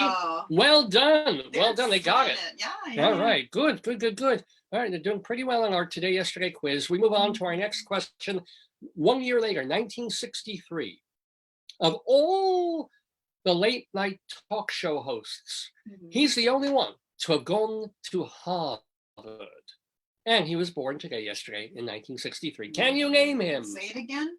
Of all the late night talk show hosts, he is the one who went to Harvard. So go racking your brain for all the talk show people. Which one do you think, or which one do you know, actually went to and graduated from Harvard University? That's a hard one. That's what she said. Gotta come up with a different phrase if you want me to make it different. That's what I normally say. I know. That's a difficult question. Es una pregunta que es más fácil. No, difícil. Difícil. Well, we know, let's say Jimmy Kimmel isn't a very talented man, but not the I know brightest one in the bunch. Is he very skinny and red? Yeah, okay, that's good. Okay. Yeah, she's got it. Who is Conan O'Brien? Woo-hoo! Yep. He was actually on the Harvard Lampoon before he got a job on The Simpsons. And because, Ivy League education is the direct push into TV, right? It can be. It really can be. Really? If I had gone, believe me, my career would have been very different. I'd gone to Columbia. You told me it was the casting couch. Oh, well, that's... Ladies, as soon as this COVID thing's over, if you know what I'm saying. As soon as COVID's over, I'm there. 2 more questions in our Yesterday quiz for today. It's 9:22, Bubba, so. April 18th, 2020. 1976 is the year. April 18th is the date. Born today, an actress who would find double television success in the 1990s, playing both Sabrina, a teenage witch, and Clarissa, who explains it all for you. Name her. Oh, that was a good show. I like that. She's a nice young woman. Okay. I don't recall her name. She was blonde, right? Okay, yes. I don't recall her name, but I like that show. It was very family. It was like a Brady Bunch, it was the throwback to more of the old situation comedy. Are you talking about Sabrina or Clarissa, or both? Or which one? Sabrina, the teenage witch one, yeah. Okay. Well, which actress are we talking about? And give Cynthia and Jeff a chance to answer this one. Oh, that's the siren. I thought my ears were ringing. Bling. It's not Conan O'Brien, Cynthia. No, it's not Conan O'Brien. Yeah, there's a siren. Okay, yeah. I thought it was my ears ringing. I was like, oh God. So whom are we talking about? I'll read it again. Born in 1976 on this date, an actress who had success on 2 different shows in the 1990s, Sabrina the Teenage Witch and Clarissa, who explains it all. Oh, I'm sorry. She got it. Sorry, Cynthia. I was zoning. Who is Melissa Joan Hart? Nicely done. I heart you, Cynthia the way and Jeff. that we do our friends Wendy and Fred, we call them Friendy. Yeah. What shall we call Cynthia and Jeff? Sif. No. I would clap for Sif. No, maybe. Yeah. Jeff Sin? You have to think of something. Ginthia. Sinfree. Sinfroid. No, that's it. No, go ahead. All right, we got our last question in our Yesterday quiz coming up. And you guys are doing fabulously. And by the way, if you're not Cynthia and Jeff and you're playing along, that's fantastic too. Don't have to type me and that. In 2002, okay, not a birthday, but a death day, dying today, was Thor Heyerdahl, a Norwegian explorer. Who? Thor Heyerdahl. Okay. Norwegian explorer who I thought made you said Haldol. What? Come again? well, he made very difficult expeditions using primitive gear. His intention was Wait, to show how Cynthia said, "Who is Jin?" Jeff, Cynthia, Jin, Oh, Cynthia. I love it. Yeah. We can call them Jin. Jin, okay. But not the. Well, he's kind of an old rummy, if you know what I'm saying. Not the 12-step one, but with a nice Jin. I All right, like here we go. that. That's nice, Jin. Let's see Okay. what Jin Listen, says. I've got Roy who wants to talk to Rabbi Saul. He's trying to participate at the moment. So, Uh-oh. so let me finish up this Yes, go ahead. segment. 2002, Thor Heyerdahl died, a Norwegian explorer who made very difficult expeditions using primitive gear. His intent was to show how ancient civilizations, even though far apart, could have traveled, made cultural contact, and diffused ideas that moved civilization forward. Heyerdahl wrote a book about his most famous trip from South America to the Polynesian islands via a homemade raft. Name that very, very popular book. Okay, that's our last question in our yesterday Come on, quiz. Jin, go Jin, Team Jin. Woo-hoo-hoo-hoo-hoo-hoo. I need caffeine, honey. I hear you. So I'll read a brief version of that one more time. He died today in 2002. Thor Heyerdahl, an explorer who purposely made his trips more difficult to mimic the way people would have traveled many, civilizations ago, and show that somehow cultures would cross, even if you would figure no one could have gone from here to there. And he did one on a homemade raft, wrote about it in a very popular book. What was the name of the book? Cynthia and Jeff, you want to give it a whirl?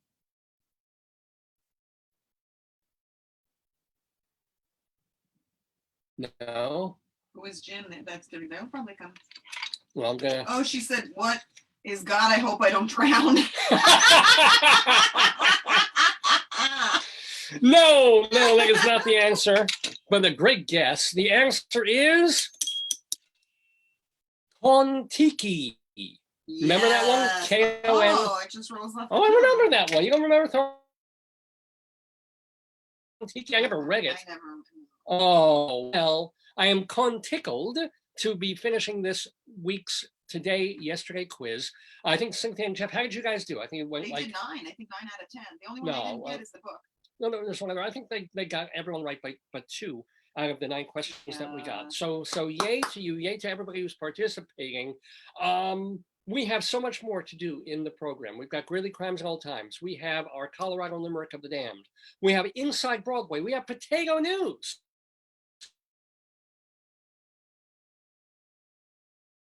Back to our guest, who is cabaret maven and critic Roy Sander. He's written for tons of places. He is on the board of the MAC and board of the Bistro Awards. Well, he'll tell all that, not to me. Oh, dancing potato. Who gave us potato? Oh, yay.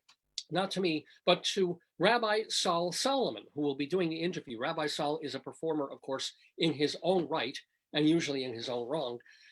He did his one-man show, Shalom, Dammit, An Evening with Rabbi Saul Solomon, off Broadway, at the Richmond Shepherd Theater and at the Roy Arias Theater. So without further ado or don't, let's bring in Rabbi Saul Solomon to the Daverhood to talk to Roy Sander.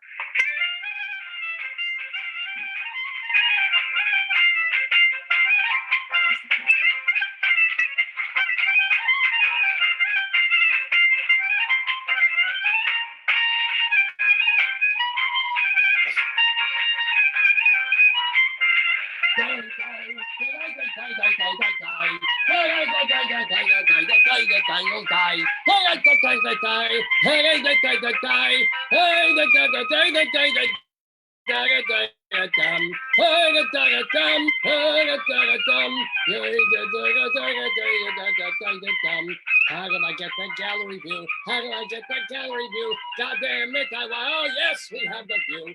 Oh, yeah, so, and how do we do this? Well, I guess this will have to do. How do I do this? What is that noise in the background? I hear screeching. Oh, this is the music. Hold on, we haven't started yet. 1 second. You call it music. I guess it'll have to be This is klezmer. Oh, you hold it. Reactions, closed captions, share screen. We're sharing a screen. Okay, no, I don't want to do that. No. Just a little nice gallery view up here. Yeah. Oh, shalom, my friends. Shalom, my enemies. This is your old pal, Rabbi Sol Solomon, founder. And so, wait, I think I have to hold on. I've got to do this because I just lowered my volume. One moment. Got to stop that. Got to bring this back up. I repeat. Oh, shalom, my friends. Shalom, my enemies. This is your old pal, Rabbi Sol Solomon, founder and spiritual leader of Temple Sons of Bitches in Great Neck, New York. And I am delighted and excited to be talking to a man who loves cabaret, who loves nightclubs. I want to see if I need that. Hold on. He is someone for decades now, as I find my notes, who, where the hell is my notes? Hold on, God damn it. All right, 1 second. Here we are. Anyway, let me, because I want to give this man a proper introduction. This guy knows so much. Oh, shalom. Hold on. This man, by 1987, he had already seen so many cabaret shows that he won a special bistro award for being such a dedicated dedicated audience member for cabaret. And soon thereafter, he took this as sort of a sign, a signal.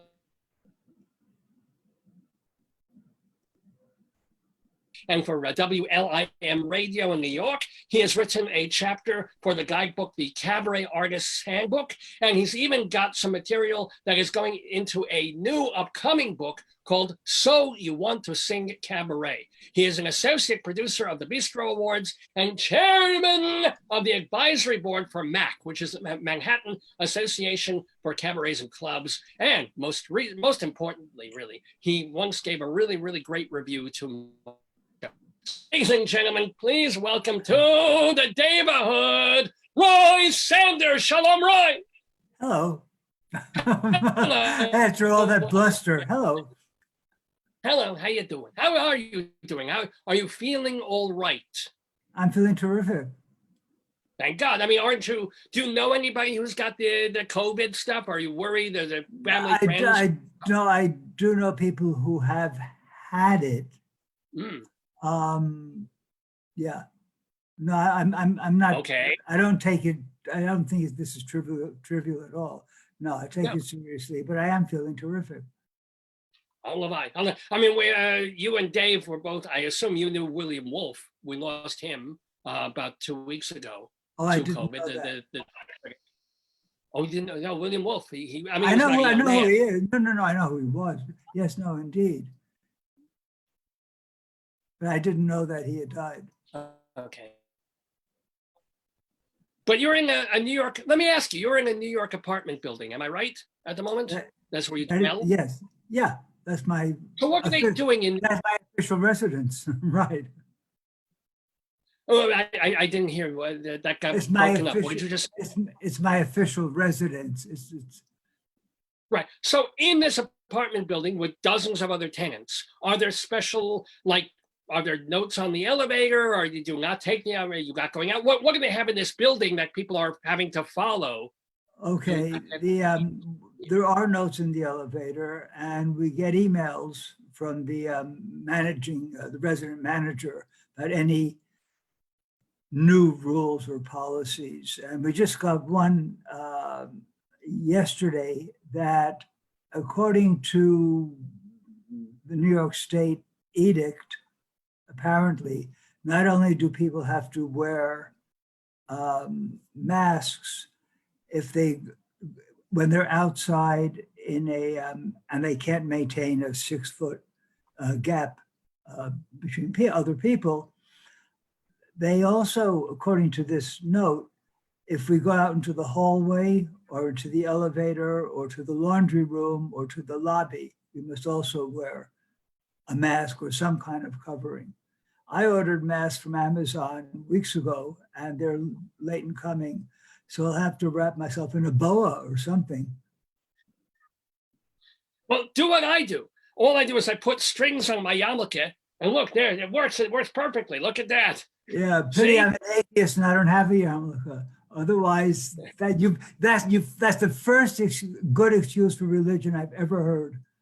There we go. It keeps her alive sometime. Well, let me ask you, since we're going there, we'll talk about cabaret. Believe me, we'll talk about cabaret. But I want to ask him, Roy Sander, because this as a rabbinical type person hurts my heart a little bit.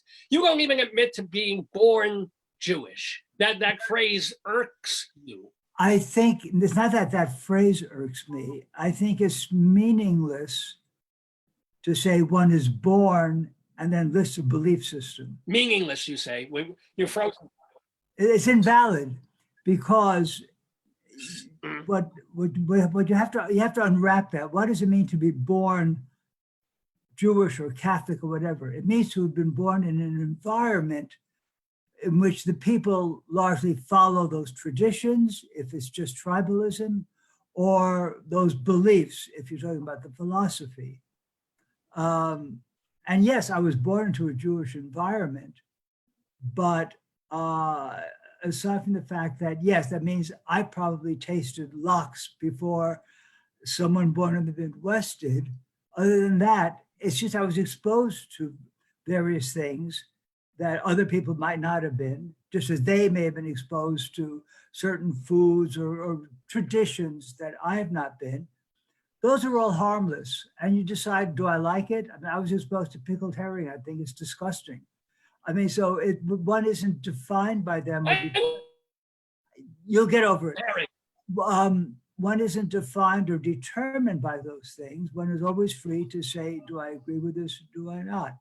And in the case of a belief system, it's essential to think and not accept anything uncritically. Foods and tastes and customs are basically philosophically neutral. They're matters of taste, matters of comfort, and that's an individual decision, of course, as is what one's belief system should be, an individual decision. It can't be decided by one's parents or background or ancestors. One chooses. And I certainly don't accept the notion of a mysterious supernatural being. I think that's nonsense.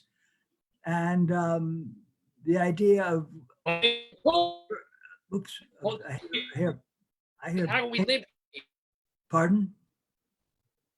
I mean, I'm saying, if you don't believe in some kind of great giant turtle in the sky, yes.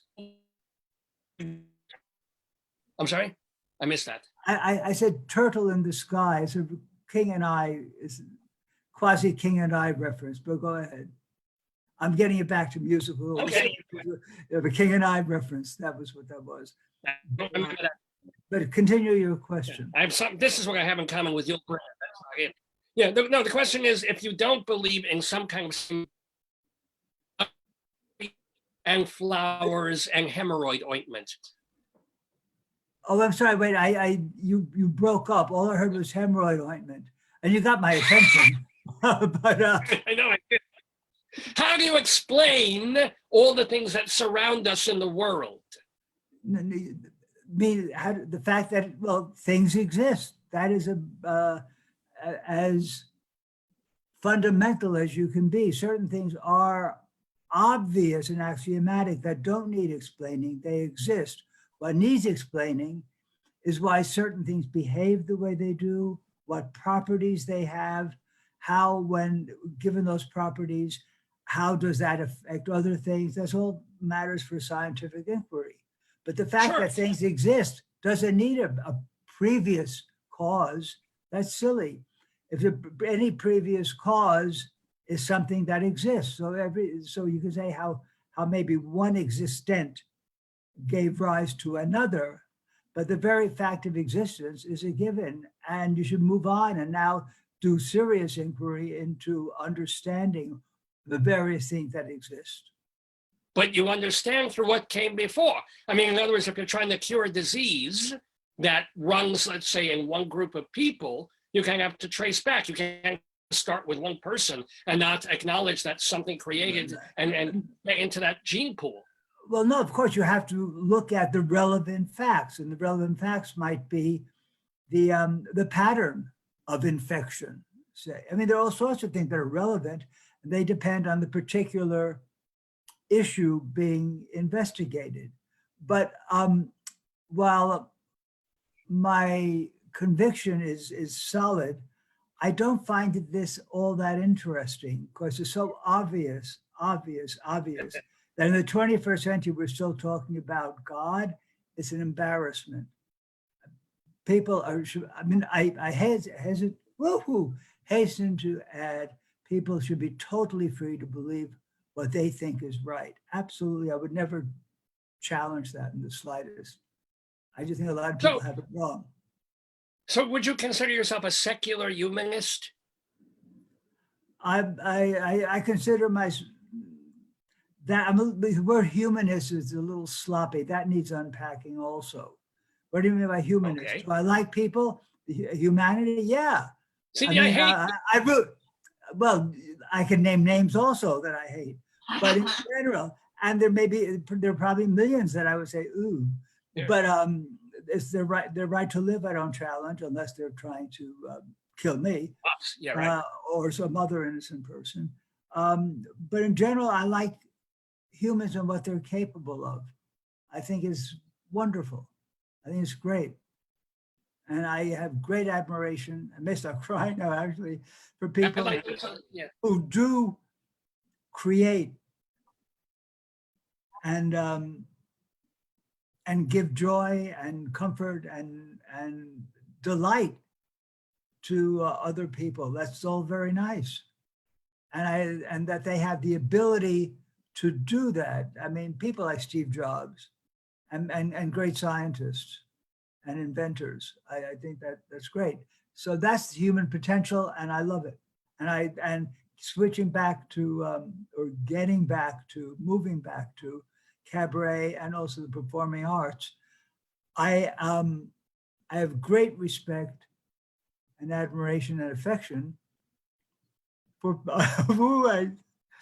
for people with talent who are able to do this, who are able to create. Well, you've been talking to me.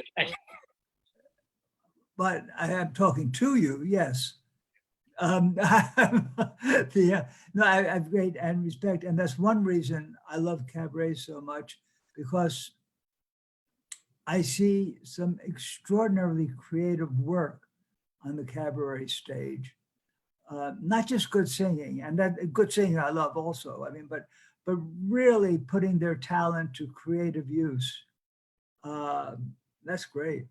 And yes. Well, in cabaret, what would be the difference between, good singing, where somebody comes up and sings 14 songs and they're great voice and really do it well, versus putting cabaret, quote unquote, to great creative use? How's that different? There are two issues here. One is just what is meant by singing well. Yeah. That's one side of it. I've often maintained that having a good voice is about 5% of what singing is about. And it's lovely when someone has a good voice.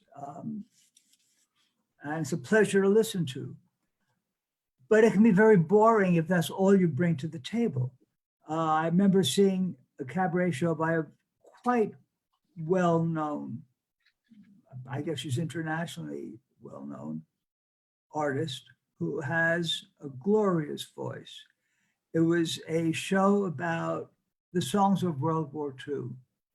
I was bored silly from beginning to end. And the songs of World War II are the most emotionally charged and rich, among the most emotionally rich, moving songs ever in the whole canon. And yet she brought nothing to it, none of the context or subtext. It was just, she sang it exquisitely. And when I got home that evening, I put on a Vera Lynn recording, and she sang, and Vera, particularly the song, "There'll be bluebirds over the white cliffs of Dover." There'll be bluebirds over the white cliffs of Dover. And 10 seconds at most into Vera Lynn's performance of it on the Vera Lynn recording, I was crying. She could bring so much emotion just in the sound of her voice and the way she colored the sounds and her phrasing in very subtle ways. And that's the difference between technically singing well and singing the song and communicating something more than just the words and lyrics, the words and music. No, I get it. I Use get the it. words and music to communicate something. And in cabaret singing, you're communicating not just the meaning of the song, but what makes it especially interesting is your interpretation of the meaning. And I'll give you an example, another example. Julie Wilson, who was the greatest cabaret artist I've ever seen, I may start crying again, the greatest cabaret artist I've ever seen, was able. I'll give you a handkerchief. Hold on. Here you go. Technology hasn't reached that level of sophistication where I can take it. She could take a song that I've heard or had hundreds of times before, and suddenly she uncovers layers in it of meaning without an introduction. She doesn't have to introduce the song and say, in this, I'm going to explore the such and such or the underlying whatever. No, I remember there are two songs in particular that are standards. One might even call them chestnuts or war horses. It's Only a Paper Moon, and I've got The World on a String. At each of those songs, I remember hearing her do it in live performance and just sitting there with the tears rolling down my face, because just by the power and innate intelligence, I say innate and I'll tell you why I say it in a minute, intelligence that she brings to it and sensitivity, she found layers of underlying meaning that she was able to express without telling you what they were, but they were there, they were palpable. And that's the difference between a great cabaret singer, as I say, and a great opera singer. But the greatest of opera singers could do it, like Beverly Sills, could have me crying. And that is why years ago, I used to subscribe to the New York City Opera and not the Met, because the New York City Opera did a Traviata that had me crying. And the Met could be quite wonderful, but yep, that was really, really, really, really good, or even really, really great, but I'm not moved. So. Okay. No, that's a marvelous explanation. And I do apologize to viewers who are sometimes Roy is freezing or I'm freezing, and you hear a little bit of an answer, and then it kind of gets herky jerky like the Max Headroom thing. But we're definitely getting the gist here, and we're laughing and crying with Roy Sander. Do you remember the first cabaret show that you ever saw as a young little? Yes, you're frozen, but I'm quite toasty. We'll talk. No, yes, my parents took me. It was not a typical cabaret show. I was 10 years old. There was a place on 8th Street in the Village called the Village Barn. Wow. And it was not far from the Bonsoir, and it would have been nice if the first one had been at the Bonsoir. I had to wait until I was on my own to do that. And the Village Barn specialized in, or maybe that's all they did, country music reviews. And that's what it was, the Village Barn. And I had a grand time. I don't remember the details of the show, but I remember loving it. And so it started. Well, you were 10 years old. Yeah. And I haven't stopped going since. Wow. And there was a point, I mean, for all those years, you were just, as it were, an audience member. You weren't professional. You weren't. That's right. I still think of myself as first and foremost an audience member now, but I know that I'm not quite the typical audience, because also when I was 10 years old, my parents took me to see South Pacific. And I remember thinking that the book, and I didn't use these words, but I remember thinking that the structure of Act 2 was problematic as compared with. You knew. Yeah. Yeah, I couldn't put my finger on it although I did have an idea that it was because it became episodic, whereas the first act, we get to know the characters and we get into the characters, situation, and it has more emotional content. Act 2 had more plot to get through. And so the scenes changed rapidly from, he's on the island fighting this war on one of the Pacific Islands. And so it moved about. And then I thought I wasn't as happy with that. And it wasn't until the Lincoln Center revival of 10, 15 years ago, whatever it was, that I saw the problem solved. The director directed it beautifully so that it flowed, Act 2 flowed. But anyhow, the point is I was 10 years old and I was just an audience member, but I was already critical. I mean, I was beginning to hone my critical faculties, although I obviously hadn't just really started then, because it wasn't as if that was the starting point. It was the point at which I was first aware of it. That's the way I thought. I naturally thought. So let me ask you, Roy, in all those years before with the Bistro Special Award and all of that, what were you doing, thank you ever so much, in terms of a job? Because you didn't go into the arts. You're like a financial person, or what's your thing? Oh, no. In the early days of computers, I was a programmer. Oh, wow. Oh yeah, no, I was a techno nerd.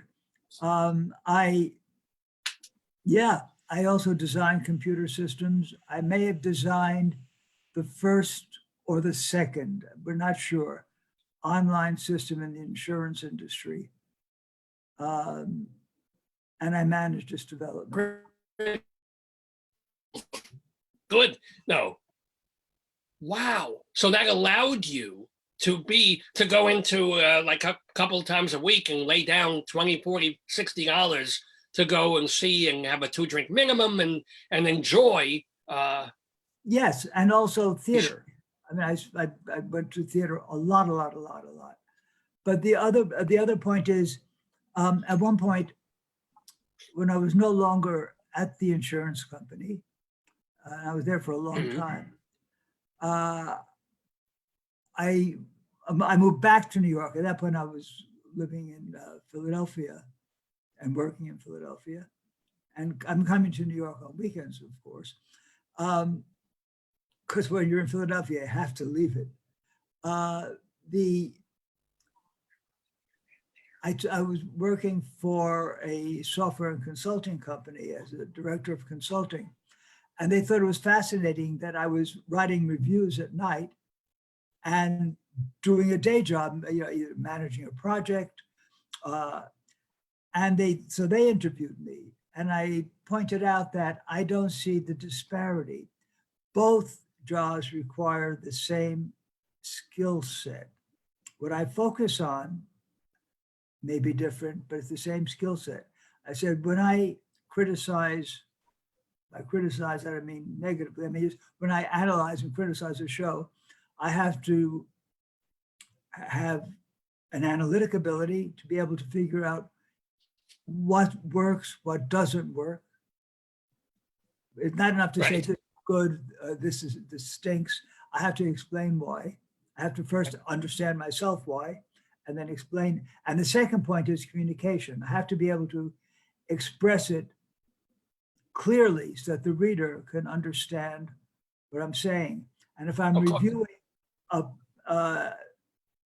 and the other point, in fact, and whereas in my day job, if I'm writing a report analyzing different communication systems,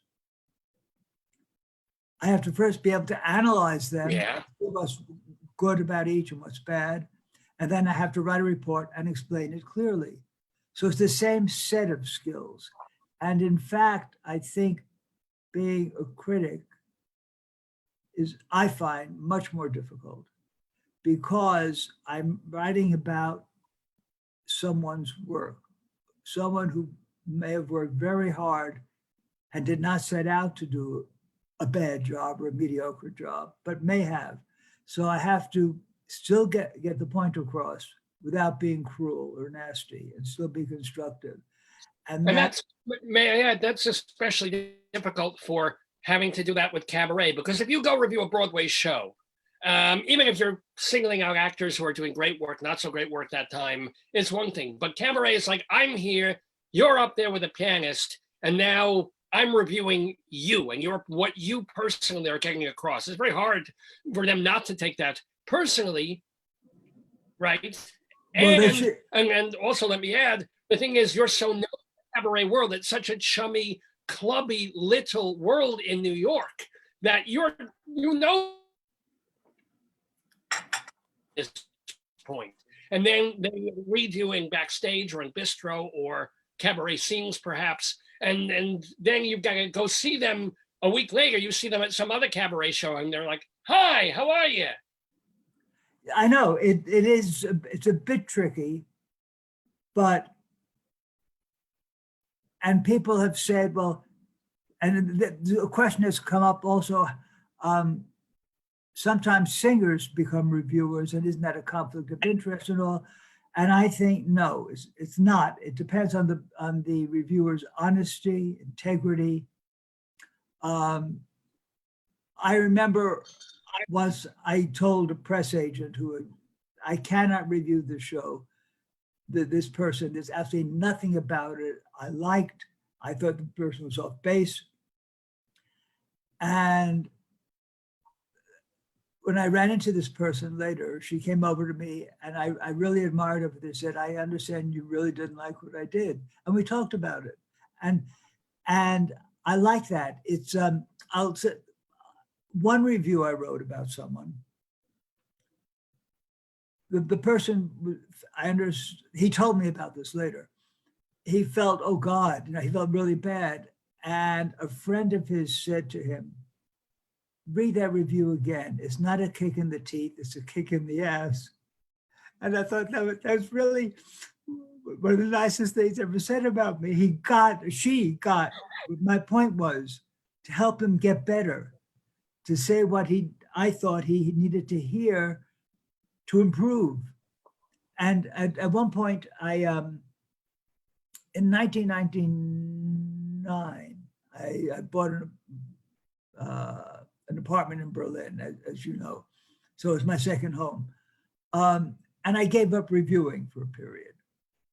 And in my farewell column, thinking I'd never go back to it, but anyhow, in my farewell column, I explained that I never considered the critic-performer relationship to be adversarial. I said, in my writing, my objective has always been to help each performer be the best he or she could possibly be. And I added, is that any different from the performer's own objective? That's an honest performer. Some who are looking for an ego trip or whatever, that's another matter. The people who take their artistry seriously, that's their objective. Yeah. Regarding Well, themselves. Yeah. Right. Well, let me ask you, Roy. So did you ever come across a cabaret artist that you reviewed terribly, you hated what they were doing, and then they made changes and improved and maybe took your advice, and then you saw them 2 years later, 5 years later, and they became wonderful? Absolutely. And that's one of the most gratifying. All right. Yeah. That's one of those gratifying parts of what I do, is to be able to watch someone over a period of time. There was one person I remember, she wanted me to see her show, and I saw her show, and we spoke on the phone. She wanted to know what I thought. And I said to her, you're not really a jazz singer, are you? She was entering jazz, and her background had been legit theater. And we were talked. And just a few years later, she won a Bistro Award as a jazz singer. She had grown, she had gotten into it, and she's one of my favorites now. Yeah, I've seen it. Name? No, I am not going to. No. By not mentioning names. I'm free to really say what I want. In a review, if I'm really writing a film review, I'm taking the time to choose my words very carefully. Now I stand behind everything I'm saying now live, but it's different. Extemporaneous speech is very different from the rigors of written positions. That's right. But it's happened to a lot of people. One singer who had an operatic background started doing some cabaret work, and she bored the hell out of me. And she got better and got more into the meaning of the song, not just the technique of producing notes. And now she's one of my favorites also. So I've seen it many, many, many times. Oh, wonderful. Well, this is wonderful. Let me also ask Roy Sander, by the way. You mentioned you didn't think you'd be writing about cabaret ever again because you were living in Berlin. You came back. How often do you still write reviews? I mean, pre-COVID. And where can people read your stuff? Well, I am review editor of BistroAwards.com. BistroAwards.com. I stopped writing reviews there because I assign reviews to other people to write, and I edit them. I do write almost all of the bistro picks, which are recommendations for people to see. And some of those are rather like mini reviews. I'm also reprinting and revising, and posting on the site, columns that I wrote, commentaries with advice, and just comments about mistakes I see people making and practices I think ought to stop. Okay, I'm going to stop you right there and ask you, what are some of the most common mistakes that especially novice cabaret, or even more seasoned cabaret people do? And that you're saying, time out, stop, rethink. But okay, there are just a couple of, let's say three things come to mind. One is a blight of the whole music industry, and that is melisma. Melisma, you know what it is. Okay.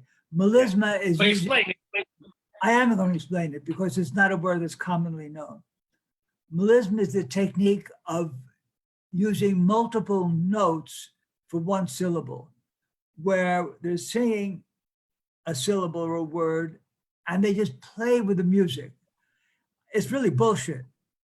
What it does is it shows off their vocal prowess at the expense of communicating the meaning of a song. And you hear it, it started maybe on Star Search. I'm not sure where it started. It started sometimes, part of it is with what passes for soul singing, but doesn't have soul. It just has bullshit technique. And you see it, I saw it on what's about, not America's Got Talent, the big ones, not Star Search, the one in between, the big something, yeah. Whatever it is, any of these, all of these, you hear the audience cheering in the middle of a song because the person held a note long, or the person just hit a falsetto, or the person played with a note. And in the middle of the song, they're not listening to what the person is saying, what the person is communicating. So there's that. So whenever I hear that, unless it serves the meaning, and it can, if you listen to what Jennifer Holliday did, I was on opening night of Dreamgirls. It was thrilling. When she finished, I'm telling you, I'm not going, we all stood up and cheered automatically, even though that first act had maybe another 45 seconds to go. There was nowhere to go after that. It's really, and there, because it served, it was done with emotion and passion. It served the song. Same thing as scat singing. Yeah, I think most of this is just profoundly silly, except some people can be very expressive. Gigi Bridgewater, brilliantly expressive when she uses scat. It's saying something. Taylor, right. So okay, but that's one. Melisma is a bad. Right. What's another bad? Now, right. Most people who go into cabaret are past that. Most. Depends, I guess, where the cabaret is located. what city, how sophisticated. The other is in thinking that because cabaret is such a personal medium, that therefore it's appropriate or even required that they tell us about themselves. As I've written, I have a life, I don't need yours. And the piece that I posted on bistrowords.com is called It's Not About You. It talks about this at much greater length than I'm about to do now. But the point is, they think that what's fascinating to them is fascinating to the audience. So many of them will, in their cabaret show, will talk about what a song means to them. I don't give a damn what the song means to you. Make me glad that you sang it. Make it mean something to me. Express in your interpretation what the song means. Or they'll talk about how growing up, they used to sing in front of a mirror, sing to Barbra Streisand album with the hairbrush. Do you know how many people have said that? Yes, everyone of both sexes has sung into, I haven't because I don't have a voice, has sung into a hairbrush. It's not interesting. I've sung into a mezuzah. It sort of works the same way. It requires, more precise focus. It's tough to get that sound in just the right place in the thingy. But let me ask you something. Wouldn't that serve the song? If someone is going to sing a Barbra Streisand known song, is it not sort of nice for the audience to know that when they were 9 years old, they sang that song in front of a mirror and dreamed of being a cabaret singer, and now here they are singing it, and they. Oh, that's so tired.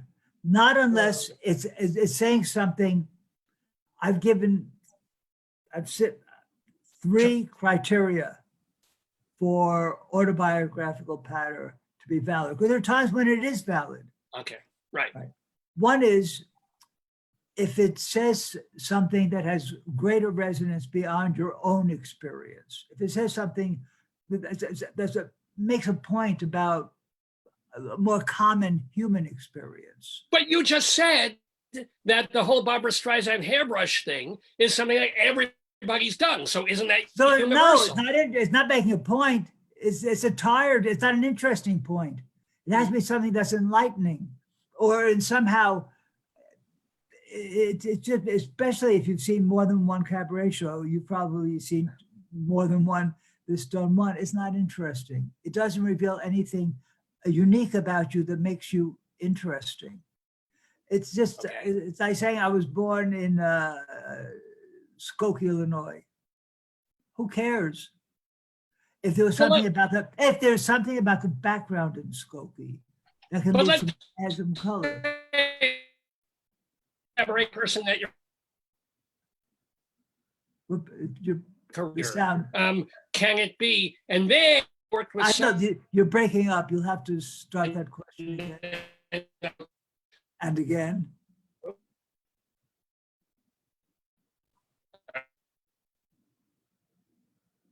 I don't. You're frozen. Let's have the person still frozen. Hold on. The image is frozen. Am I unfrozen? But the voice is okay? Now it's okay. Okay, mazel tov. So let's say the person who is doing the cabaret show is a Barbara Cook or a Karen Akers or someone like that. And their thing is, okay, and then I was in this show and I sang this. And it follows their career path personally. Then that can be fine, because don't forget, they have a career path. They have something interesting. Most people in the audience will be interested in show business. So backstage stories are always interesting. Someone like Barbara Cook, who had an illustrious career, we're automatically interested in knowing more about that. Yeah, so it's like one time, one of the members of the Village People, after he read one of my pieces about not autobiographical patter, he said, "Oh, I was planning to talk about some of his background and experiences." I said, "Yes, perfect." I said, "You're part of our cultural environment, the village people. Yes, Well, was he the Indian or the cop? I ain't telling you.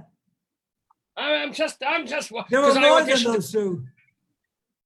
I know, I auditioned to be the proctologist and I didn't get hired. I was very upset. Because you were a I had pain the in the doctor's ass. coat and That's stuff. why. No, Thank you. Right. Wrecked him. I nearly killed him. No, but well, Right. you, No, now so- what is the third? Did we get to Wait. So the first Okay. is that it has a resonance beyond just your limited experience. Two, if it's beautifully expressed so that it's spoken literature. Since this is now praise, I'll use an example. Billy Rowe, who did a superb Tom Waits show. Oh, Yeah, and it was based on her experience in New York in, I think it was the 70s. I think it may have been one particular year also, maybe her first year in New York, I don't remember. But she's such a good writer that it was a pleasure just to hear the words she spoke. Also, note, talking about New York in the 70s, while it's her personal experience, it's creating or recreating that culture, that period, that era. So that has much greater resonance than just her life. So she satisfies two of the criteria. And there are other people who just express it so well. The third is if it's funny. We all like to laugh. And so if your anecdote is funny and humor is appropriate for your subject, for your show in general and your persona, yeah. If it's funny, yeah. Cool. So those are the three criteria that those are the exceptions to no number two. Yeah. Now, but I want to get very quickly. You mentioned there were three different. So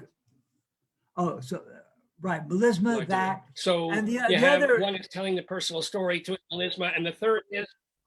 Well, the one thing I have to mention, something related to this, the one about personal story, and that is at the end of the problem with personal story is it's amateurish. If you think that you're just there to reveal yourself and talk about yourself, no, it's amateurish. It's similarly at the end, so people now have taken to thanking everyone, the wait staff, the booking manager, the person who did your flyers.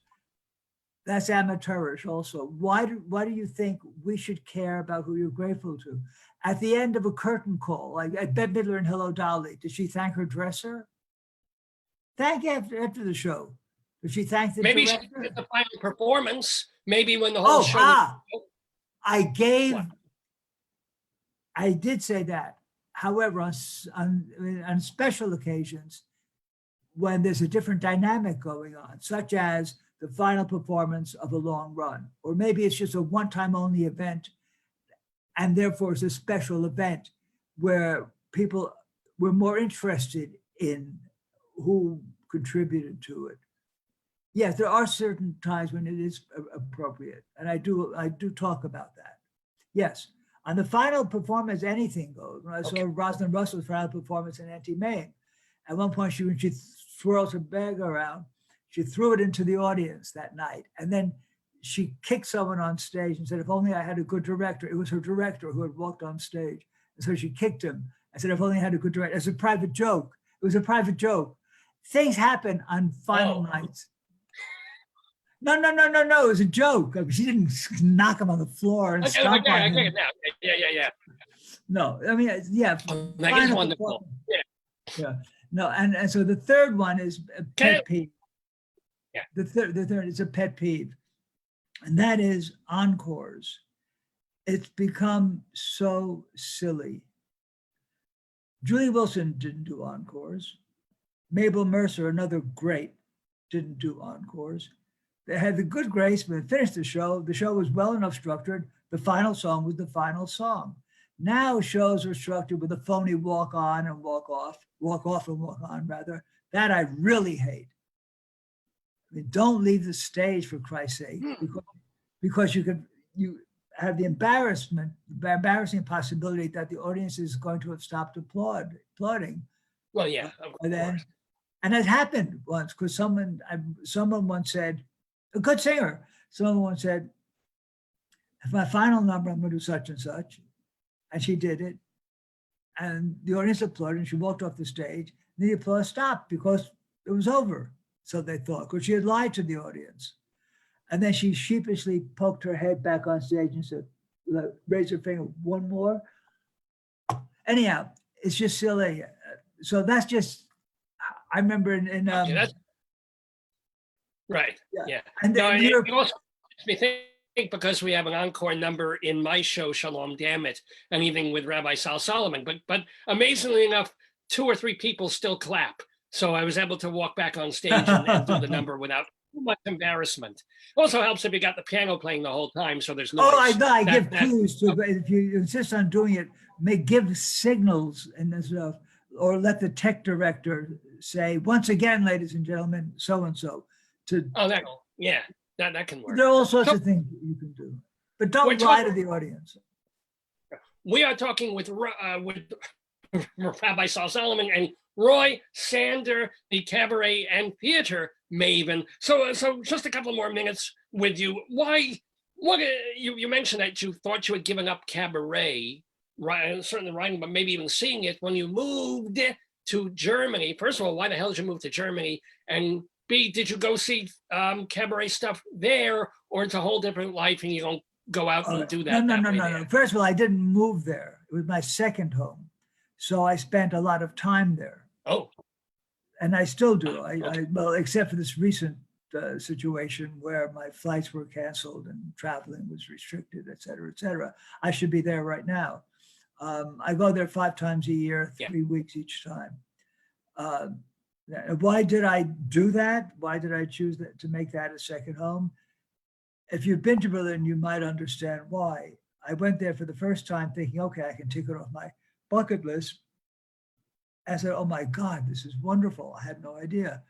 And I went back a few months later and I said, let me face facts. This is really where I want to be. Now, why? When friends ask, why do I love Berlin so much? The answer I gave was true, but the fundamental reason I didn't realize until a waitress in a restaurant there asked me. The answers I gave was, it has a lot of energy, it's beautiful, it has the energy of New York, but without the friction.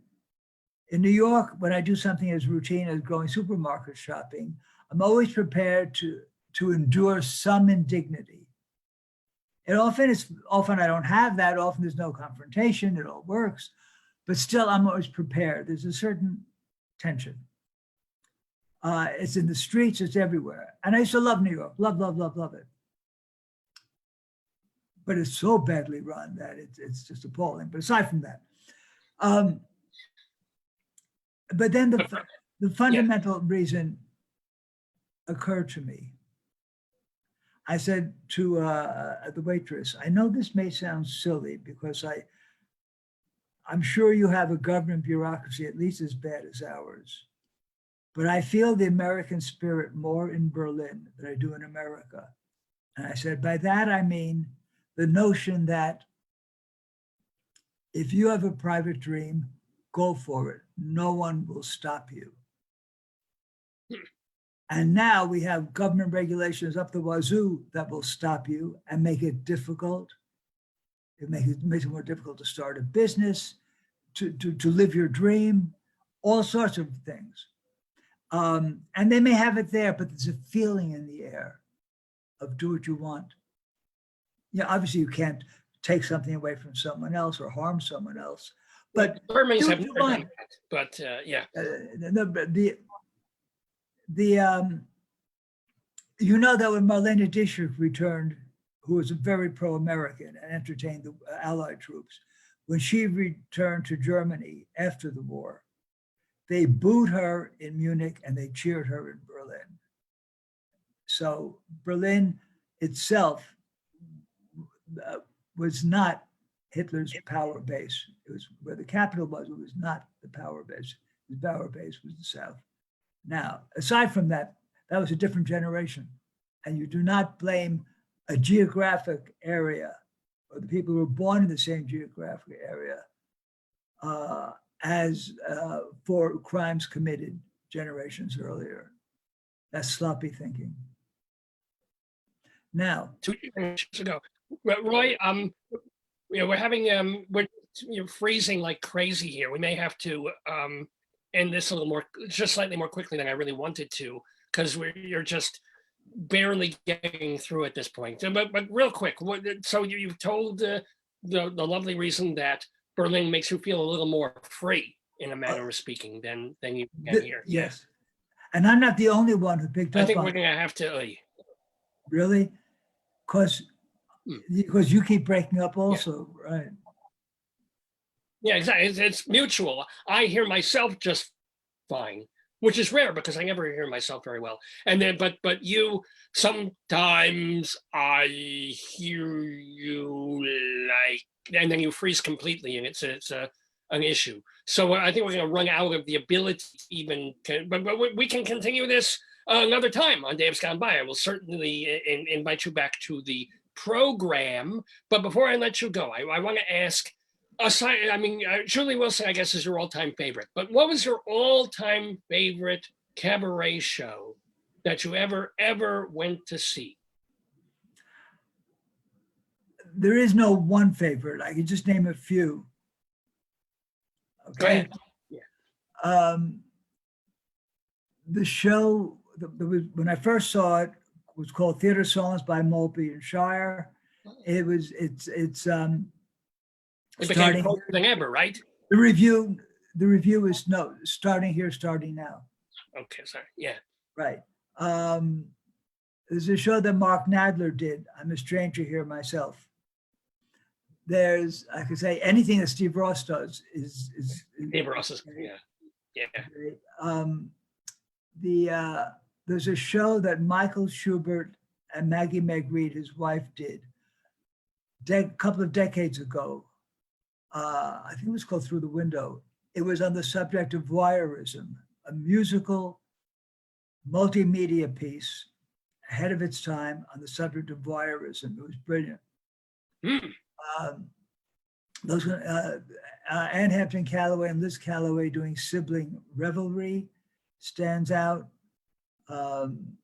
Janice Hall's Marlene Dietrich show. These are things that are just coming to mind, and I'm leaving out other great shows. I mean, it's just so those. Well, I thought that was going to be our last question, but now it does bring me to mind of like, when do you think that New York and the rest of the country can roll out where people will feel comfortable again? How do I know? Okay, I'm asking. No, I mean, there are things I really know a lot about. This one, when you consider that it also includes government force and government whim, as well as the fact that we still haven't done enough testing, and we've been criminally deficient, criminally in quotes, I don't know that it's actually criminal, it's certainly derelict, in responding early to it and gearing up for testing ability, our testing capabilities. Who knows? I mean, we've been flying blind, and as a result, they just come out with the most draconian measures, which may or may not have been necessary and probably weren't if they had had better data. So who knows? There are a bunch of assholes running things and some really good people, Well, let me ask you, Roy, have they made a decision? I just don't know off the top of my head. You're on both the boards of the MAC and the Bistro. Are those canceled? Are they postponed? Are they canceled for the year? Are they? Well, right now, nothing's going to be happening this month, and I doubt that anything is going to be happening much in May. I heard that, or I read that theater will probably not really resume until September. That's what I heard, but I don't know. I'm not the source. And when you no, but I'm saying of what has already opened in cabaret since last June. The awards, I'm talking about the Bistro and the Mac Awards. Are they fini? Are they just postponed? Oh, What? well, no. I mean, we had the Bistro Awards on March 9th. Yeah, that was the last significant event in the cabaret season. The Mac Awards, the voting was in, and because the Mac Awards presentation gala evening had to be canceled, there was an online reading of the, tearing up, opening the envelopes and announcing the winners. So they were announced. That was in late March, as I recall. And for this year, the calendar year 2020, there were shows that were done in the first few months. And if we pick up again in, let's say, September, maybe it'll be sooner, maybe it'll be the summertime, I have no idea, then the eligibility year would be probably still the calendar year. If it is still the calendar year, then we have the first few months and the last few months to consider. But I don't know, it might, for all I know, we would change the eligibility year just on this one time to take into account this extraordinary situation we're in. So I don't know. Well, it is uncertain times, but what I am certain of is that it has been lovely chatting with Roy Sander. You're going to want to go to bistroawards.com for some of the little pieces that you write, and you also edit all the other cabaret reviews on that website. You're also on the board of MAC, and still... No, I'm not. I'm on the chairman of the advisory board of MAC. Oh, chairman of the advisory board of MAC, right? So that's still on the board, ain't it? No, I'm still at the board meetings, but advisory, I voice my opinion, but I don't vote with the MAC. Okay, didn't realize that. Well, anyway, Roy, first of all, I wish you most of all, stay healthy there in New York, and obey the rules of your apartment building, and as draconian as they may be, if they keep you alive, it may be worth the cost benefit we were talking about earlier. I haven't left my apartment in almost a month, so yeah. Wow. Well, do you have groceries delivered? How the hell are you eating? Yeah, Amazon and I are best buddies forever, or best friends forever. Yeah. Well, God willing, you will step out of your apartment in a couple of weeks. I'll step out of my shul in a couple of weeks. That'd be nice, because I need some air as well. But it is lovely, lovely chatting with you and talking about art and theater and cabaret, and even, you should pardon the expression, religion. It's fun to have a questioning mind like yours to grapple with. So I wish you much health and success for many, many years to come. Roy Sander, thank you so much, and shalom to you. So long, thanks. Shalom. Bye-bye now. And you need to participate. Hold on. I'm gonna. You have to shut it. Right. Yeah. Hi. Yes. Shalom. Okay. All right. Well, I hope you enjoyed that occasionally glitchy. This is just the times we're living in, but generally delightful chat with Roy Sander here on Dave's Gone By, talking about cabaret. Meanwhile, I'm Rabbi Sal Solomon. As I'm sure you well know, we got to bring Dave back because he's got so much stuff to do for the rest of the program, and he's waiting over there. He's checking his watch. I know, David. I'm getting off. Let me play a little music, and then you can have your show back. All right? Simple. And shalom to you all.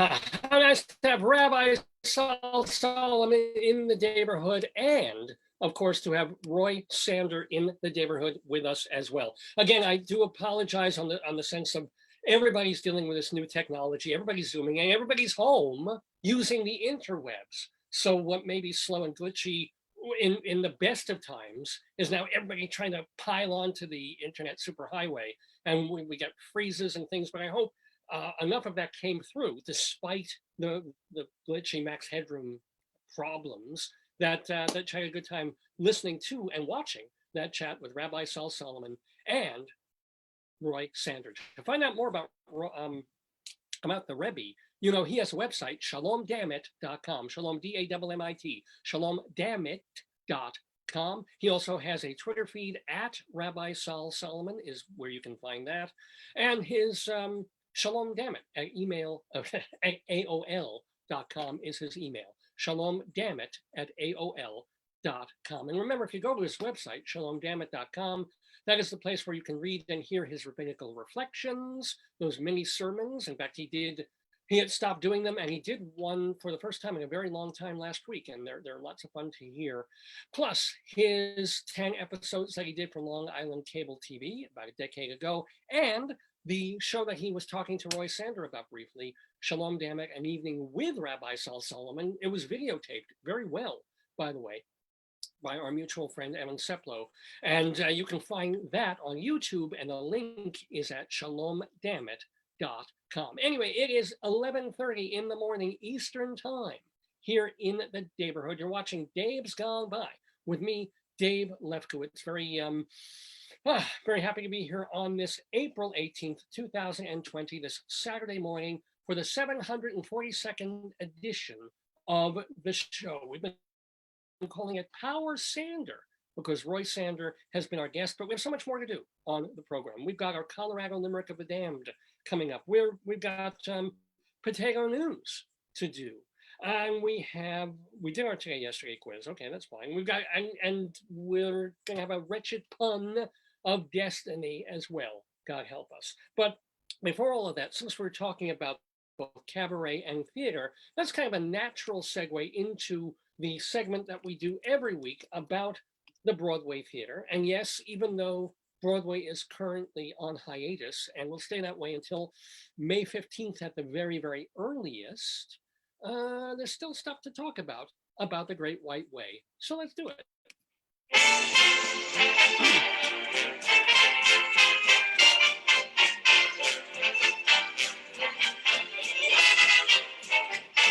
Inside Broadway, a look at theater on and off Broadway and beyond.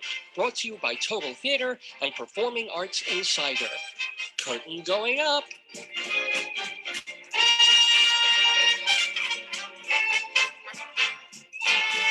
Inside Broadway we go every week on Dave's Gone By, because I've been a playwright and a theater critic and a theater journalist for many, many years, an actor as well. I love the theater and I love sharing news of the theater with you, and reviews as well. It's not going to be any reviews for a while, but let's Corona. What's going on Broadway? Nothing's going on Broadway until I mentioned May 15th. That is the New York reset button potential date. For Broadway, supposedly it remains June 7th. So they're really, you know, the League of American Theaters and Producers, what they call the Broadway League now, looked at this thing like a week ago and said, you know what, whatever happens in reopening New York and America, getting 1,400 people into a closed space to watch theater, nobody's going to feel comfortable doing that before June. So at the moment, June 7th is sort of the gentle reopen date. Who knows if that will actually hold? Maybe it will work for some smaller theaters and for off-Broadway places. But for now, that's the day, June 7th. Not that much news this week, although a little bit of controversy. There's always going to be controversy. Broadway Cares, Equity Fights AIDS, which has been this important fundraising charitable organization in the Broadway community for, since really the AIDS crisis, the AIDS decade. And they're still around. They give money to the Phyllis Health Women's Initiative, and sometimes when there's other tragedies or crises going on, like Hurricane Katrina, they would send some of their money that they raise and send it there.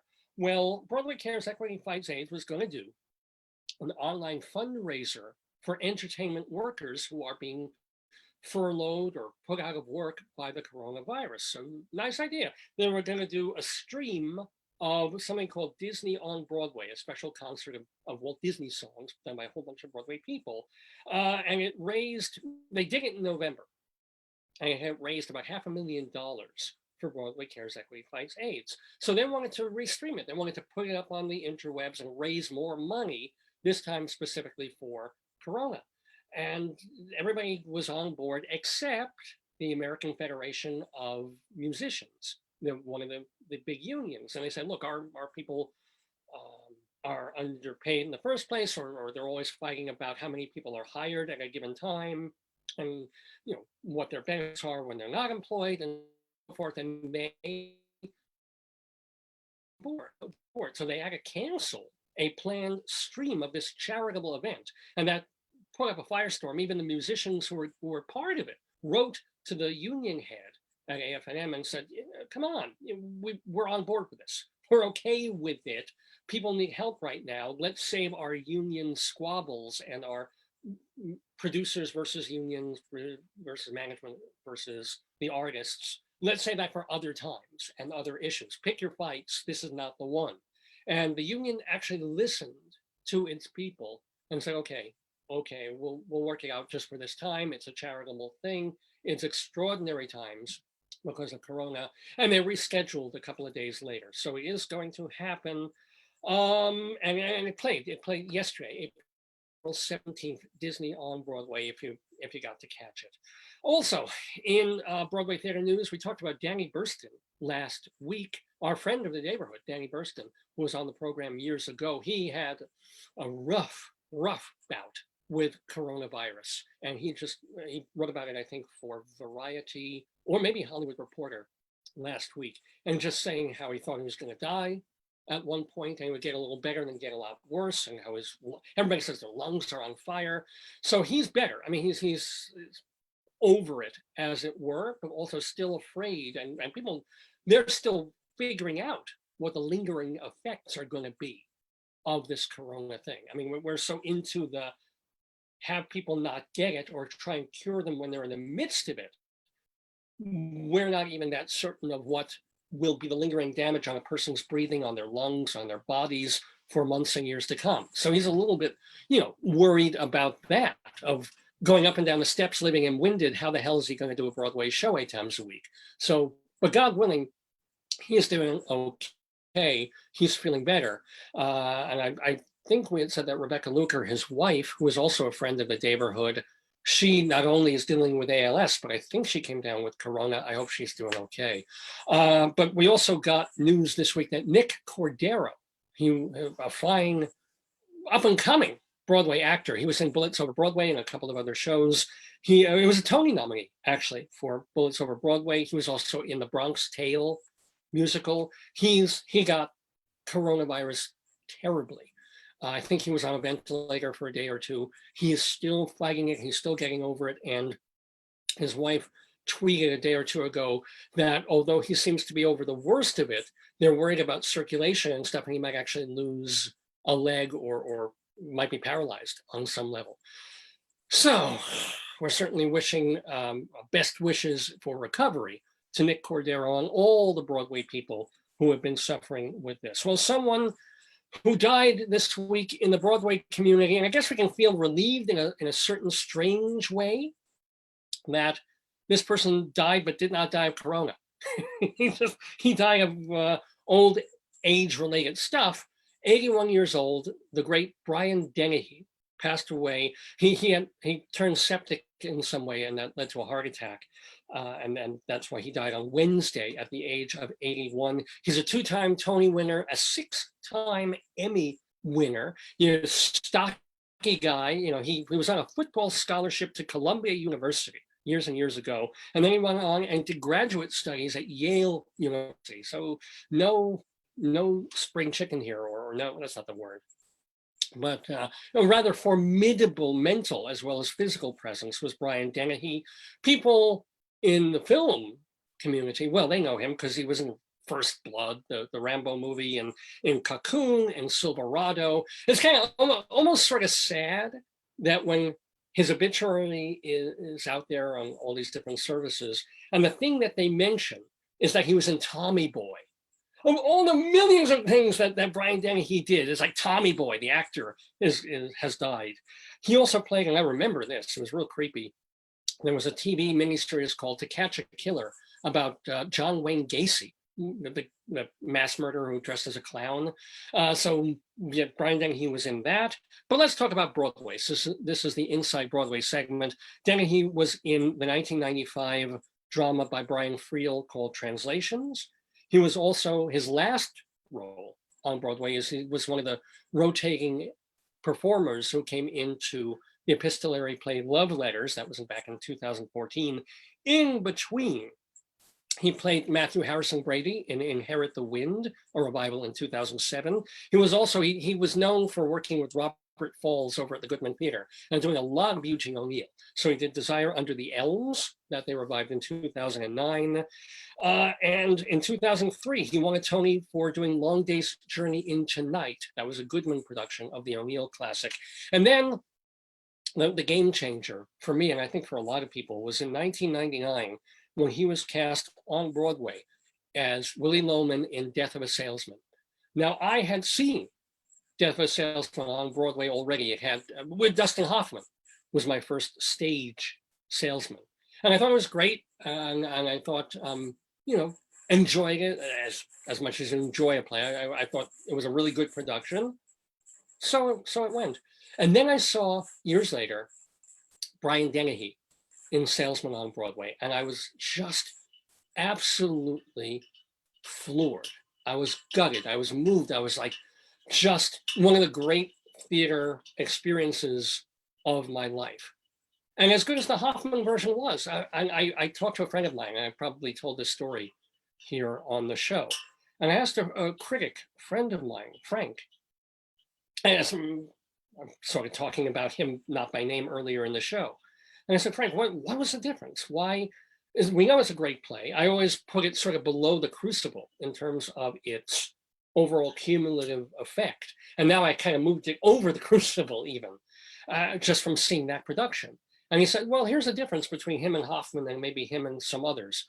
Like Brian Dennehy and also Lee J. Cobb, these are big guys, big, massive personalities. They have a tremendous presence when they are on stage and when they're acting and in character.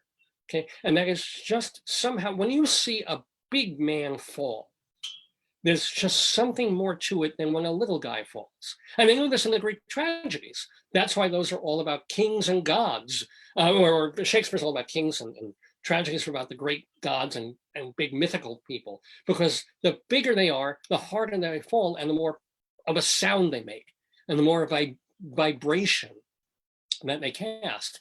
So it's one thing when little Dustin Hoffman plays Willie Loman as a bit more Jewishy, a bit more guy next door, a bit more nebbish salesman. It's a perfectly valid interpretation.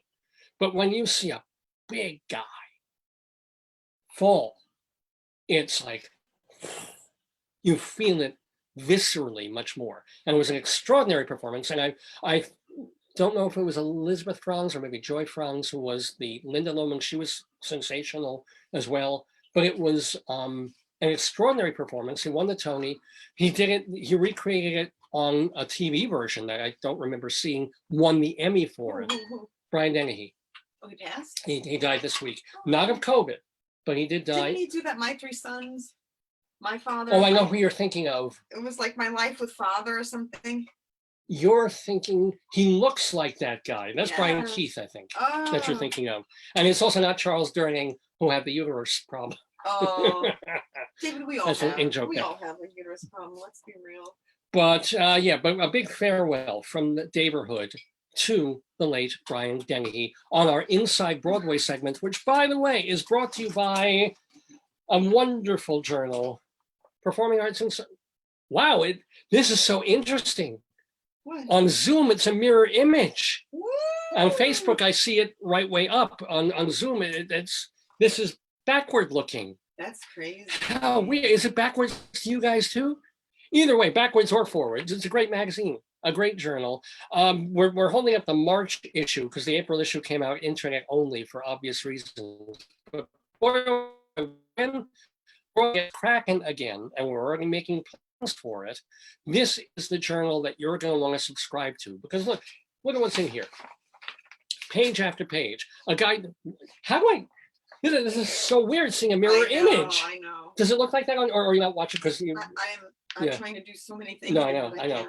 Well, if you read Hebrew, this is actually perfectly written. But it's a Oh, guide to the good. Broadway season. So every show that is going to hopefully be reopening when things get going in June.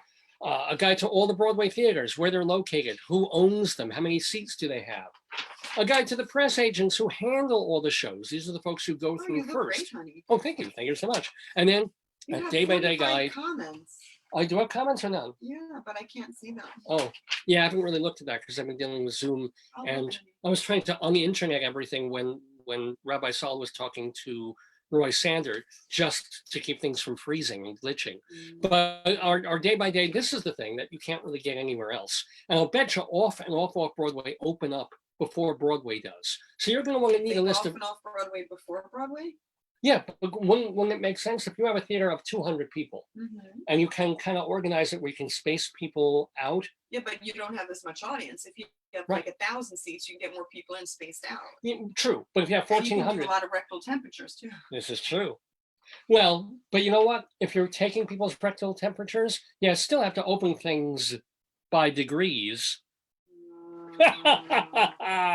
Anywho, a guide to awards and special events, and then, of course, our comprehensive listings of every single show on, off, and off Broadway. So how to subscribe? It's right on the back cover here, or you can go to Performing Arts. I keep holding it the wrong way. PerformingArtsInsider.com has your subscription information. PerformingArtsInsider.com.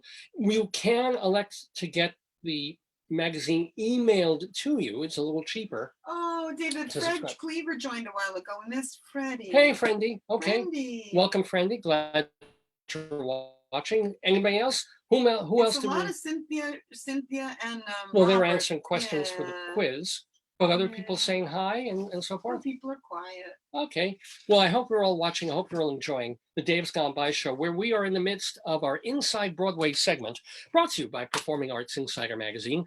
As I mentioned, one of the things about doing Inside Broadway, especially during COVID, like at any time, is that the segment has to make room for people we have to say goodbye to. So farewell to a couple of people. First, we've got Win Handman. Now, he did all right. He lived until 97 before COVID took him out this past week. He was the founder of the American Place Theater. And if you're a theater goer for as long as I've been, you know that before the Roundabout started using that space for some of their shows, the American Place was there for about 20, 30 years, an off-Broadway house. In fact, the theater company was first done in St. Clement's Church back in 1963. And this is, when you strike gold and you're lucky. So their very first show was a hit. And that can make all the difference for a while. They did a show called The Old Glory, which was one-act plays by Robert Lowell, a guy much better known as a poet, and it won an Obie Award for Best Play of that year. How's that for a theater company having a big hit out of the Knocked it box? Out the box. Yeah. And then the American Place continued for a couple of decades. And this is kind of cool. Win Handman would select plays to be done at the American Place at night. When the day was over, he'd get scripts and he would read them out loud to and with his wife. And that's how he would select some of the ones that they would produce at the American Place. And dramatists, especially like African-American playwrights, got their start there, like Ed Bullins and Kia Corthron. The Women's Project starting at the American Place.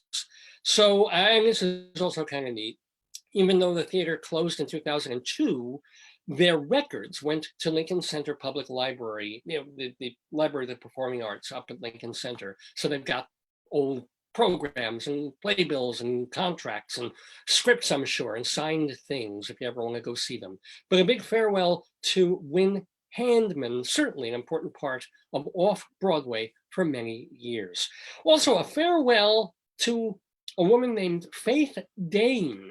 She made it to 96. Now, who the hell is Faith Dane? Faith Dane was the original Miss Mazeppa in Gypsy, one of the greatest musicals of all time. She did it on Broadway. She recreated the role when they made the Gypsy film with the aforementioned Rosalind Russell. And in fact, I'm sure that the producers of Gypsy were not so thrilled with her because she did the show originally. And then when they revived the show a few years later, they decided not to cast her and she sued. She was like, hey, you know, I made this role. I brought my energy to it. I brought my ideas to it. And now I want to do it again. And you're not letting me. She sued. So now producers actually have a contract or a writer or a clause in contracts called the Faith Dane clause that says, you know what, when I produce a show and I hire an actor,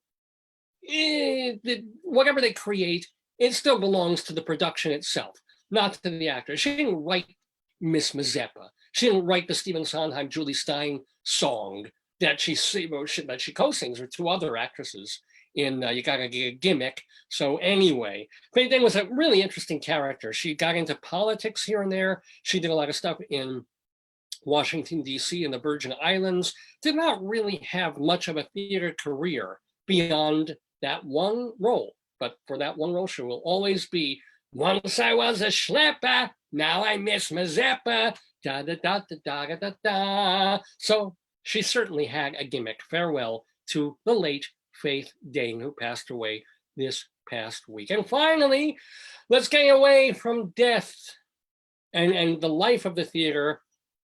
Rabbi Saul was talking to Roy Sander before about the Cabaret Awards. Well, one of the theater awards is happening. Okay, now the Tony Awards, they're postponed. I don't know what's happening with them.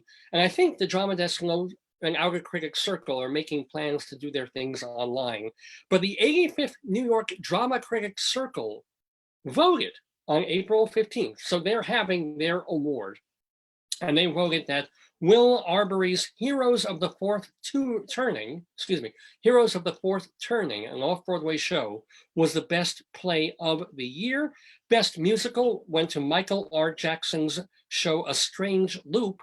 And boy, it was a big announcement for Playwrights Horizons, speaking of off-Broadway theaters, because they produced both of those Drama Critics Circle winning shows. The Drama Circle also gave special mention to American Utopia, the terrific David Byrne production that was done on Broadway. They also gave a special mention to Deirdre O'Connell, veteran off-Broadway actress. She was in a show called Dana H. that was going very well and then had to cease owing to COVID. And also they gave a special mention to the New York theater community for persevering during these crazy, crazy times. So New York Drama Critics Circle, they had enough to actually say what their best of the year was, and I guess they will start fresh once the season restarts. Well, that is our Inside Broadway segment for today. Ain't Broadway grand? It's the famous gay white way where the night is bright as day. Ain't Broadway grand? It's not just a thoroughfare, it's a tingle in the air. Ain't Broadway grand? It's excitement, it's romance, it's all fun and song and dance. This wonderland, you can be a millionaire quicker here than anywhere. Ain't Broadway grand? You audition very well, you're in great form, you can tell. Ain't Broadway grand? As you do your flash and tape, we'll call you is all they say. Ain't Broadway grand? Then it happens they pick you, and your dream is coming true. Just as you planned. And that opening night is here, and the critics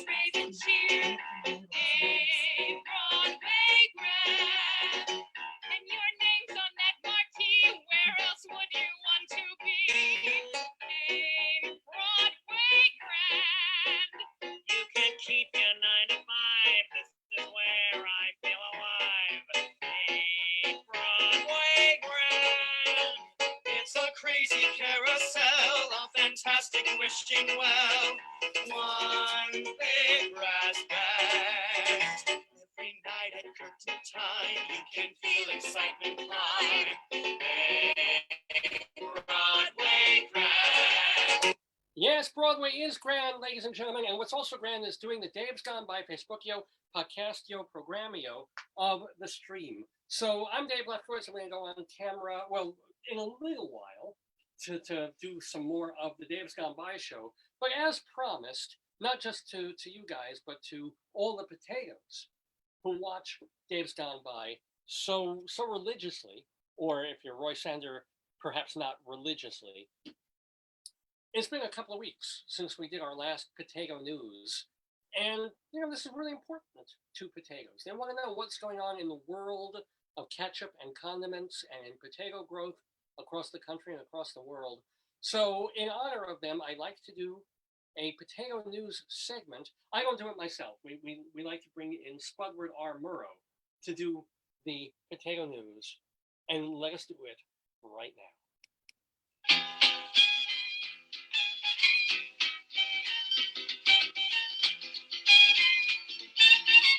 You say potato, I say potato. Let's call the whole thing potato news.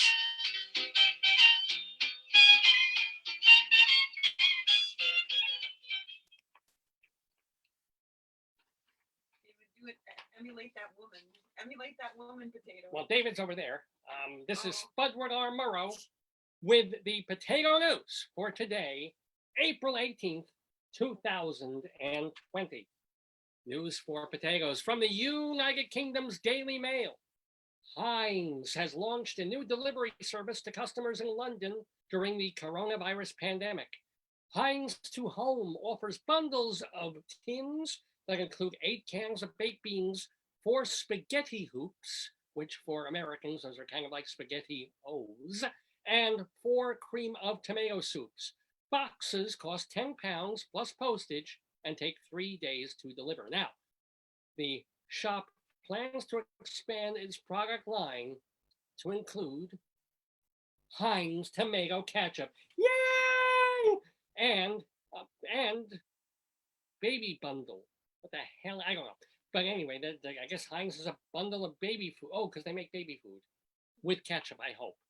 Says Jojo de Noronha, president of the Kraft Heinz Northern Europe division, quote, "We continue to work day and night to get our most loved Heinz varieties on the shelf. We hope that this new initiative will help those who cannot otherwise access our products. Thank you, God, and thank you, Heinz." Same thing. In the latest news from domestic Kraft Heinz, the company is about to release a new sauce, Mayo Racha.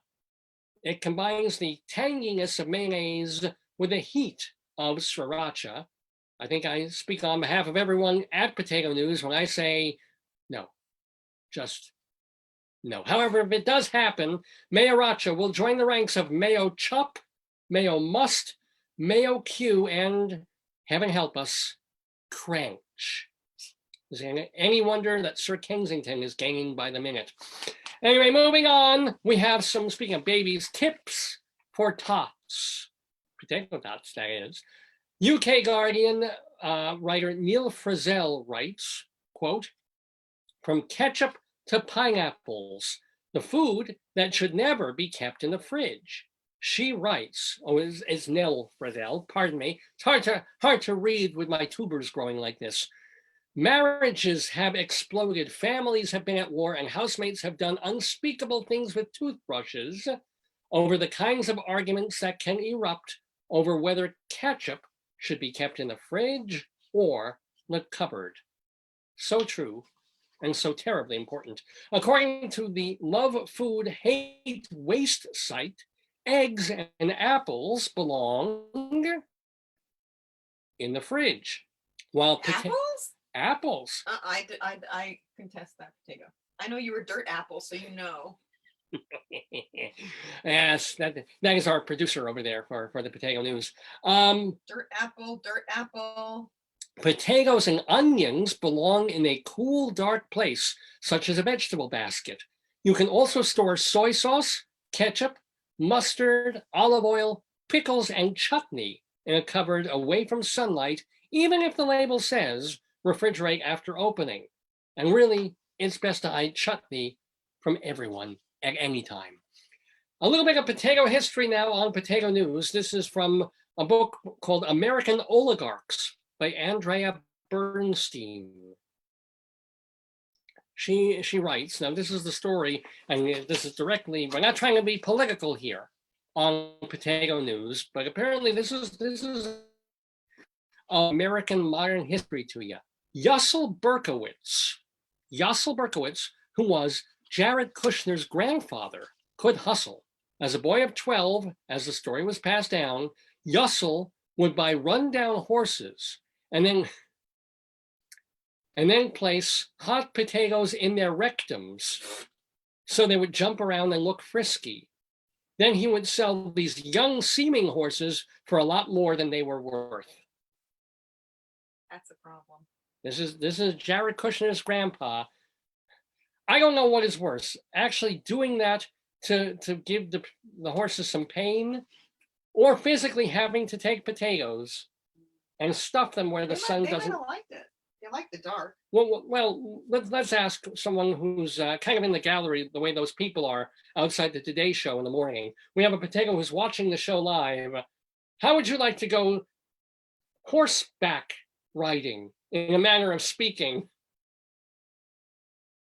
Sounds like a shit time to me. Oh, language, potato, language. Anyway, to close off this segment, today's potato drawing numbers are 2, Evergreen, Moscow, 4.827330, and a half candelabra. John Cleese, 441 to the negative power of -8. Wow. So if you have those, bingo. oh, you have the drawing numbers. So do please contact the Potato Board to make sure that you are legit. Well, ladies and gentlemen, it just remains for the weather. Hungry with a chance of ketchup. A very good chance of ketchup. This has been Spudward R. Murrow with the Potato News. Good night and good growth.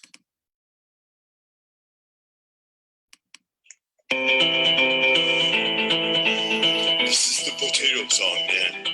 The most beautiful song in the entire world. Potatoes are so beautiful to me. I love potatoes.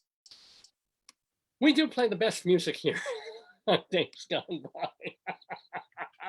It is 3 minutes after noon on this afternoon of April 18th, 2020. You are watching the Days Gone By Facebookio podcast. Do we now have to add Zoom? Is it now a Zoom Castio? It's branded by Zoom. It says Zoom on your thing. Wow. Our Zoom Castio programmio of the stream with me, Dave Lefkowitz, my darling and adorable wife, Joyce, and all of you guys watching at home. I know what Roy Sanders said before about thanking people, but thank you for watching. And thanks for all the people who helped put the show together. And thank you to Roy Sander for being on the show. Are we done with the show? No, we are not. We're going to table Gritty Crimes and Old Times and save that for next week. But we still have our Colorado Limerick of the Damned and our Friends of the Daverhood. But, you know, and I do apologize for that. Not only do I apologize for the technical problems, some of them that we had in the Roy Sander interview, and all of you who are Zooming with friends and relatives and loved ones, you know the Zoom problems that people are going through with slow internet. So you'll understand that. But there's really no excuse for this. A segment that we were doing years ago that I've recently revived is called the Wretched Pun of Destiny. And this has to do with a play on words that is so unendurable, so terrible, and yet we do it anyway. So our Wretched Pun of Destiny today will take place in a monastery. I think we have some theme music. So I just as I said, I apologize before the fact for this week's wretched pun of destiny. The day has gone by, wretched pun of destiny.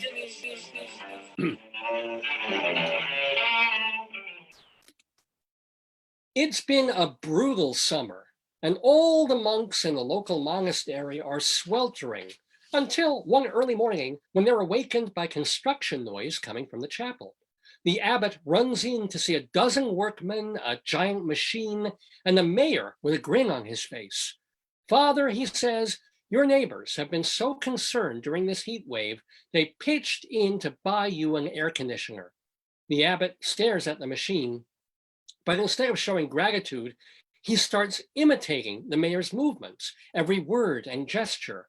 "What's the meaning of this?" shouts the mayor. He goes to grab the abbot, but the head monk bolts out of the monastery and kneels on the front lawn, where he starts licking the grass, still wet from condensation.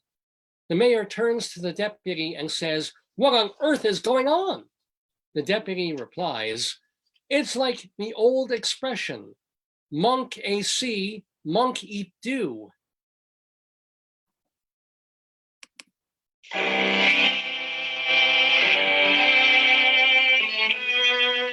We here at Dave's Gone By apologize for bringing you the wretched pun of destiny.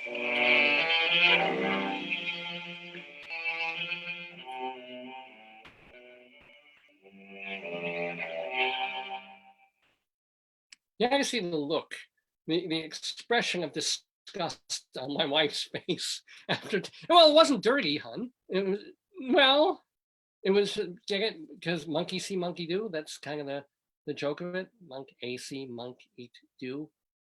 Yeah, yeah. Okay. Anyway, this is the kind of great comedy that we do on Dave's Gone By every week here from 9 until noon or thereabouts, right on Facebook on the Dave's Gone By page. Please, please, please, please, please tell all your friends, tell all your family, or if we're doing comedy like that, tell your enemies that we are here every Saturday and have been for 17 and a half years doing this kind of comedy. If you miss us live on Facebook, remember that Facebook archives the shows after they're done. You can just scroll down and see like the last 2 years of programming, or you can see our last 17 years at davesgoneby.com. That's also where you'll hear, and in recent years or recent months, start to see the interviews that we have done with amazing people, like the delightful Roy Sander, who was on early in the broadcast talking about his years covering cabaret. So we've had really famous people, not so famous people, but we try and make interesting, fun, and funny interviews. And we have hundreds of them in our archives. And we're so proud of the people who have been on the program in past weeks and months that we follow up on them. Because someone who was in a Broadway show when they were on our program, they're out of that show and then they do other things. We like to know, hey, what are they up to? What else are they doing? And we follow them as our friends of the Daverhood.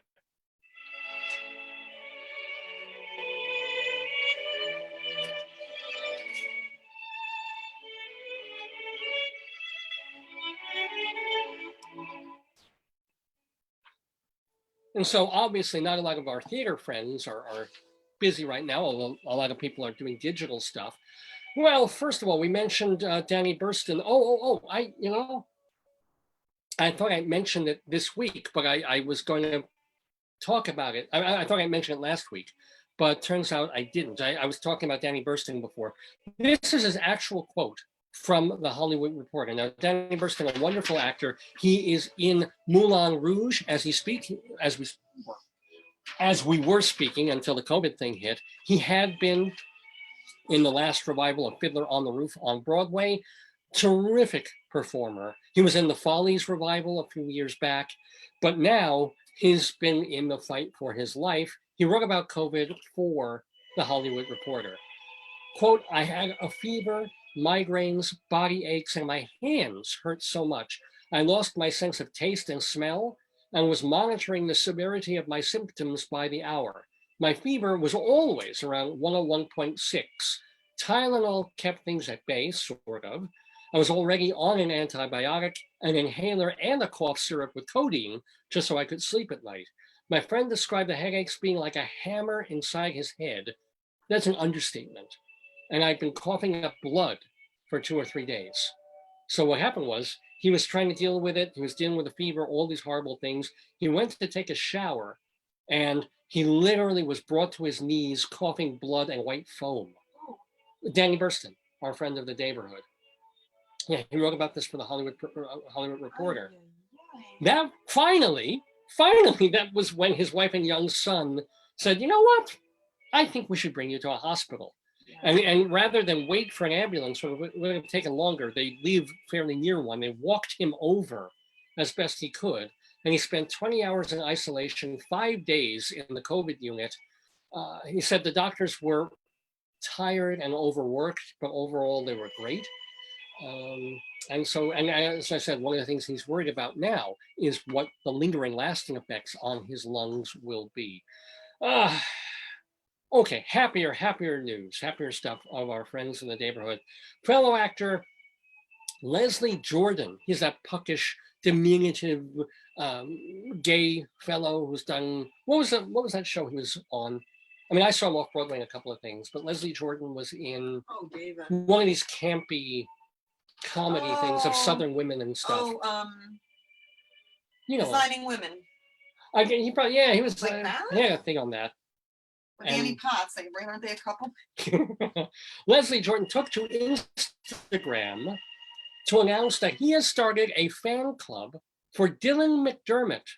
Remember Dylan McDermott? He was on The Practice, handsome actor, apparently really handsome to to Leslie Jordan. He was also in American Horror Story, was Dylan McDermott. McDermott responded and said that he is flattered and he's thinking of remaking the movie Twins, if you remember, with Danny DeVito and Arnold Schwarzenegger, with him and Leslie Jordan. So that's kind of a little fun stuff that's going on when people are in seclusion just a little bit too long. I want to let you know that our friend of the neighborhood, Gretchen Cryer, she is the mother of John Cryer, whom you all know from 2.5 Men. She and he are going to be taking part in a panel online for Theater Resources Unlimited called Solo Strategies, all about ideas for monologues and solo shows once off-Broadway and off-Broadway ramp up and start going again. I think we're going to take part in that and watch that. So watch Gretchen Cryer on Tuesday evening, April 21st.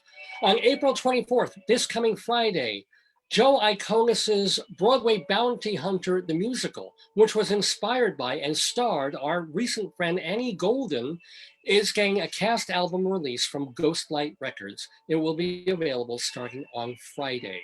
I want to remind you that Jane Sibley is doing nightly meditations on her Facebook page. Evan Seplow is the founder and editor of StageBuggy.com. Dr. Demento doing new and old, archiving the old Dr. Demento shows at drdemento.com. Stuart Brown, he has a website that you can go to that plays show tunes 24/7, and check out his Broadway trivia quizzes as well, soundsofbroadway.com. Bob Cudmore doing podcasts of upstate New York history at bobcudmore.com. And and there was an article about Catherine Russell, because everybody's trying to figure out what to write about in the entertainment industry when there's nothing going on. And they interviewed her and they said this is the first time, except for going to a wedding, that she has missed being in Perfect Crime in the 32 years that show has been off Broadway. Now it's not, but she's hoping it will come back. So a shout out to Catherine Russell. And those, my friends, are the friends of the neighborhood.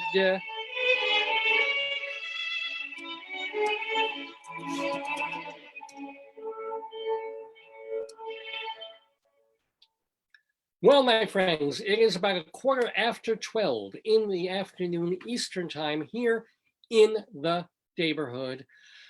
Almost done with the program, but I made you suffer through the wretched pun of destiny. I think you can take just a little bit more agony of this program because we have our Colorado Limerick of the Damned.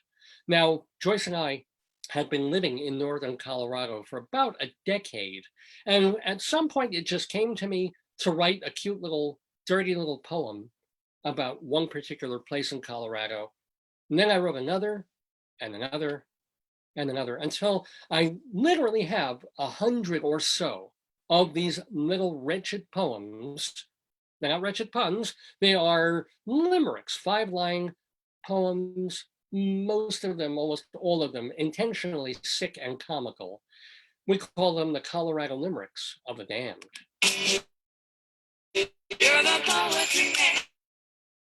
A limerick is a comic verse of 5 lines, in which lines 1, 2, and 5 will end with words that rhyme.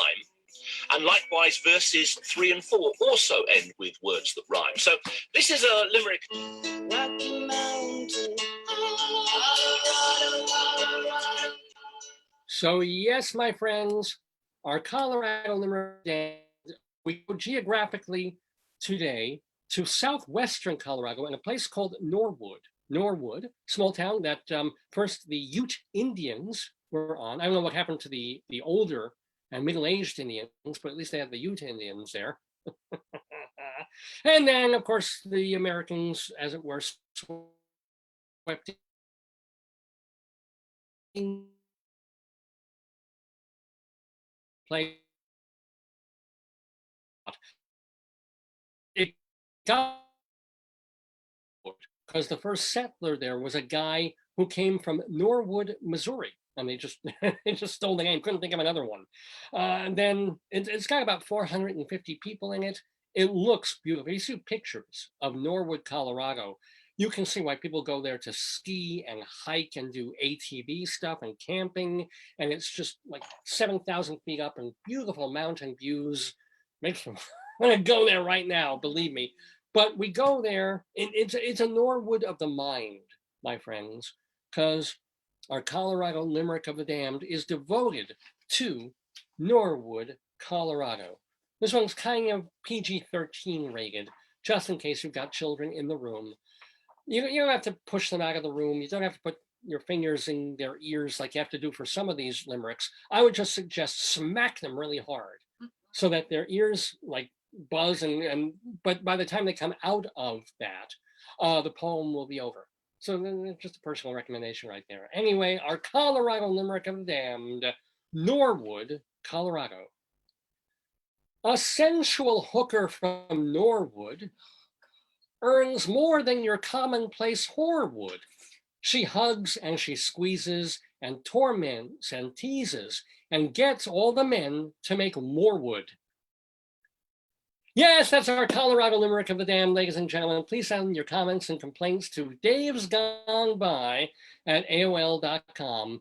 davesgoneby@aol.com. I still have that email address, or you're more than welcome to post directly on my Facebook page, whether it's during the show or any time of the week, all week long. I love hearing from Dave's Gone By, either the Facebook page or Dave's Gone By @aol.com. Please also, of course, check davesgoneby.com for information about the show, for our huge, we have thousands of hours of comedy and music and interviews archived at davesgoneby.com. Do, by all means, give it a look. So if you missed last week's episode with Annie Golden, go see it right there. It's there. You can see it anytime. It's free. All our archives are absolutely free, either streamable or downloadable. So if you're downloading, if you're worried about getting... While you're not driving in your car or you're not at the gym. Right. Well, if you're driving in your car, go to castbox.fm. There, it's audio only, but you can get the last couple of years of shows. Just get them that way because they're MP3. Castbox FM for the Dave's Gone By page. You can also go to YouTube and find a ton of our stuff up there. And you can go to this wonderful website, the Internet Archive, at archive.org. Archive.org. We've been putting up our shows there bit by bit by bit. We've got almost the last 4 full years there, both in video for the shows we've done the past 2.5 years, and then beyond that. It's just audio, but we're getting them up there as well. Doesn't matter to me whether you hear or see the shows at davesgoneby.com or the main thing is people are finding the show, listening to it, and then hopefully joining us on Facebook every Saturday to be here with us live as well. It remains for me to say thank you to Roy Sander. Thank you for being our guinea pig in terms of doing live Zoom on the show. As I said, we hadn't done that before. We last couple of weeks, we've been doing Zoom interviews, but they were visually only one way during the live show, and you had to watch the archive to see both people. This time, we actually did it with both people at the same time, and technical stuff which you can't get away from in this particular time with our level of internet. But I think it came out okay with Rabbi. So thank you. My wife Joyce is saying it looked great, and Roy looked great, and I'm sure he hears me complimenting him, and he's starting to cry. He's cried like 7 times. He's a beautiful man. Oh, he's a lovely fellow. Man. Yeah, he's a great guy. I think he could fix our Wi-Fi. That's right. He should do our computer network. Wi-Fi. But wait, most of the issues were on his end. For someone who puts computer networks together, he's got some shitty internet. It might be us. I don't know. Anyway, thank you, Roy. Go to bistrooawards.com, bistrooawards.com to read his little mini cabaret reviews, and he's also the editor there of all the cabaret reviews that other people have been doing. Obviously, there aren't any new reviews now, but go into the archives there and read what people have had to say. Because if you liked the forum, or if Roy has gotten you interested in the cabaret forum, and then when this whole COVID thing is over, you decide, hey, I'm going to go to Don't Tell Mamas. I'm going to go to 88s. I'm going to go to Feinstein's 54 Below or 53 Above. One of those places to go see someone either really famous in cabaret or watch some new up-and-comers. I wish the Rabbi asked. It would be nice to know who some of the people to look towards who are young. Yeah. But anyway, bistrooawards.com is a place to really get started with that kind of information. Anyway, thank you to Roy Sander. Thank you to my darling, adorable, and wonderful wife Joyce for helping me with the show as she does every week. Thank you to Potato for making a cameo during Potato News. You're most welcome. I'm going to have some Sir Kensington now. Bye, folks. And what else? I don't know who will be the guest on next week's episode. I'm trying to get 1 or 2 people. Haven't heard back. Maybe we'll have a guest. Maybe it'll just be more of this nonsense that we do every Saturday, 9 to noon here in the Daverhood. Don't forget my Twitter feed, Radio Dave 2.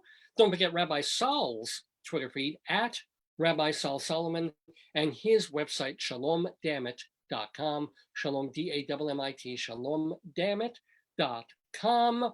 Oh, I think this just about kind of wraps it up, unless there's anything else that, any other things happen this week? I'm Anne Frank, and I'm Anne Frank, and what's the other one? I'm a Raider of the Lost Ark. So 2 or 3 weeks ago,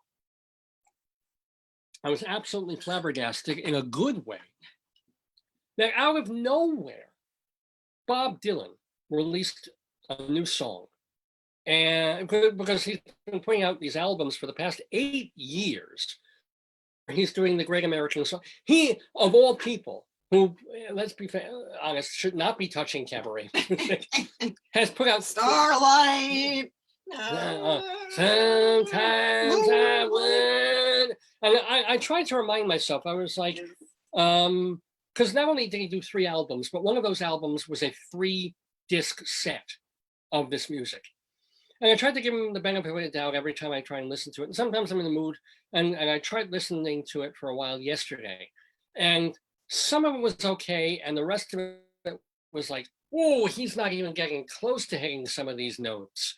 And I'm like, why is he doing this? It's not quite a joke, because he still has phrasing and he still has a certain gravitas about what he does. And he's got a very nice backing band that creates a mood. But there was no reason for him to put out 50 literally 50 of these songs of him doing that. I mean, it's one of those things, okay, it's maybe meaningful to you, Bob, but geez, stop.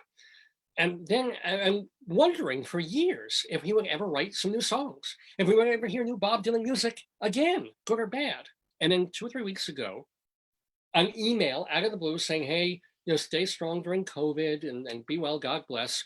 And here's a song that I did a little while ago that was 17 minutes long and quite great. And it was just like, oh my God, this is really, really wonderful. So I'm not saying it's as great as Blonde on Blonde or Blood on the Tracks or anything. I'm saying for the place that he is in now, to be doing this kind of thing and these kinds of meanings and stuff and the feel of the song, I was blown away, absolutely blown away. And what do you know? The name of the song, by the way, was about the JFK assassination, called Murder Most Foul. You can find it on YouTube, you can find it on Spotify and other places. It is 17 minutes long, but basically worth all 17 minutes, I swear to you. This week, Bob Dylan tweets again and says, okay, again, another song, right? And it's in the same vein. It's a lot shorter. It's a little under 5 minutes. And it's in that same sort of listy vein of list songs, like naming cultural signposts of his life and our lives since the 1960s, famous songs, famous bands, famous people. So in this new song of his that feels like it probably was recorded around the same time and will be coming out on an album of his in the weeks ahead, again, this song would probably be a little more powerful if he hadn't released the previous one that's in the same vein, but it's like, it has a great feel to it, great sound, some great lines in it. And the song is called I Contain Multitudes, which I believe, is that Walt Whitman? I think we got so confused with it, we're not sure anymore. So he says, it's a lovely idea. It's this idea that all of us, on some level, we contain. It's like Shaka Khan's I'm Every Woman. Yeah, or Dylan, or Johnny Cash's I've Been Everywhere, man. I've been here and there and there. Components of all of me. I'm Zeus, and I'm also the hobo in the gutter. I am, well, yeah. I am, I don't know, Jonas Salk, and I'm also Milton Berle. I am this, I contain multitudes. One of the multitudes that Bob Dylan apparently contains, he says, I am the Rolling Stones. Okay, fair enough. I get that connection. I am so-and-so, I am this. And out of nowhere, one of the lines is, I am Anne Frank. Yes. No. Bob, a lot of people you could be. Stones, you're in the ballpark. Beatles, you could have said. I think he says that too. Could have said Robert Lowell. Could have said I am Kerouac. I am Peter. I'm Woody Guthrie. That would be, wow, mind-blowing. But no, Bob, Anne Frank was a young teenage girl hiding in an attic from the Nazi Holocaust, who was then pulled out of the attic with her family, thrown in a death camp where she died of typhoid. You are a rich guy who writes and sings songs. You may contain multitudes, but Anne Frank may, I know what you're saying. I know what you're trying to say, that she's part of you and we're all connected in this world, but you're not. Just, no. Why would that, of all people, occur to him? Because he feels trapped in the attic during sequestering. I'm sorry. No. Dealing with COVID is terrifying. If you know what, if COVID were killing as many people of a certain race and so forth that the Nazis were, if COVID were killing 20 million people worldwide and 100,000 people in New York and 80,000 people in California, where Dylan lives, then I could maybe make this kind of connection of like, okay, there's this absolute legitimate moment-to-moment fear that you're going to be found by the angel of death and taken away, and you're in this space that you can't leave and so forth. Okay, fair enough. At the moment, the Anne Frank analogy, are you okay with the analogy then? Because I didn't really make the COVID connection when I heard it. I don't know. I think he's just end rhyming, and I think it's sad. He's just, you know. Ouch. Yeah. Ouch. Boy, oh boy. And Joyce, believe me, Joyce hates the Dylan years of the Great American Songbook years. I mean, I have a certain tolerance for them when I'm in the mood. Joyce is like, no, this is embarrassingly horrid. But I thought you would like these songs more. I thought you would kind of get into them more. It's no Williams and Singer. Well, no, but it has kind of the time out of mind feel. And you were really into that album when we first met. But I guess not. Anyway, are you Anne Frank, ladies and gentlemen? Is there a little bit of Anne in you? Maybe you're a little more Primo Levi, perhaps, or Eugene. I am Eugene Levy. I'll go that far. I'm not Primo Levi. I'm not Anne Frank, but I'm Eugene Levy. Just a smidgen. I'm also Dave Lefkowitz, and I've enjoyed doing the Dave's Gone By Facebookio, Podcastio, Programmio of this, and Zoomcastio of the stream with you, as we do every Saturday from 9 to noon right here on Facebook. Remember to write to me, davesgoneby@aol.com. Remember to check the archives, davesgoneby.com. And remember, wear your masks. Even if you're not in New York, even if you're in, in the places, in the towns that they're trying to open up, in the places that have governors who say we're not closing down the state, doesn't mean that you shouldn't be safe and go out there and wear a mask and try and curtail a disease that is hopefully starting to wane and go down, as it were. Anyway, this is the waning moment of the program that we call Dave's Gone By. Again, I've thanked everyone. I've thanked Joyce. I thank you. And God willing, I will see you next Saturday for the 743rd episode of Dave's Gone By. Have a great one. Enjoy. I mean, it'll be kind of cloudy and rainy, but a lot of good spring weather. Even if you can't go outside, I think that wouldn't be necessarily a bad thing. There goes the Daverhood and Gone By. Days gone by, days gone by.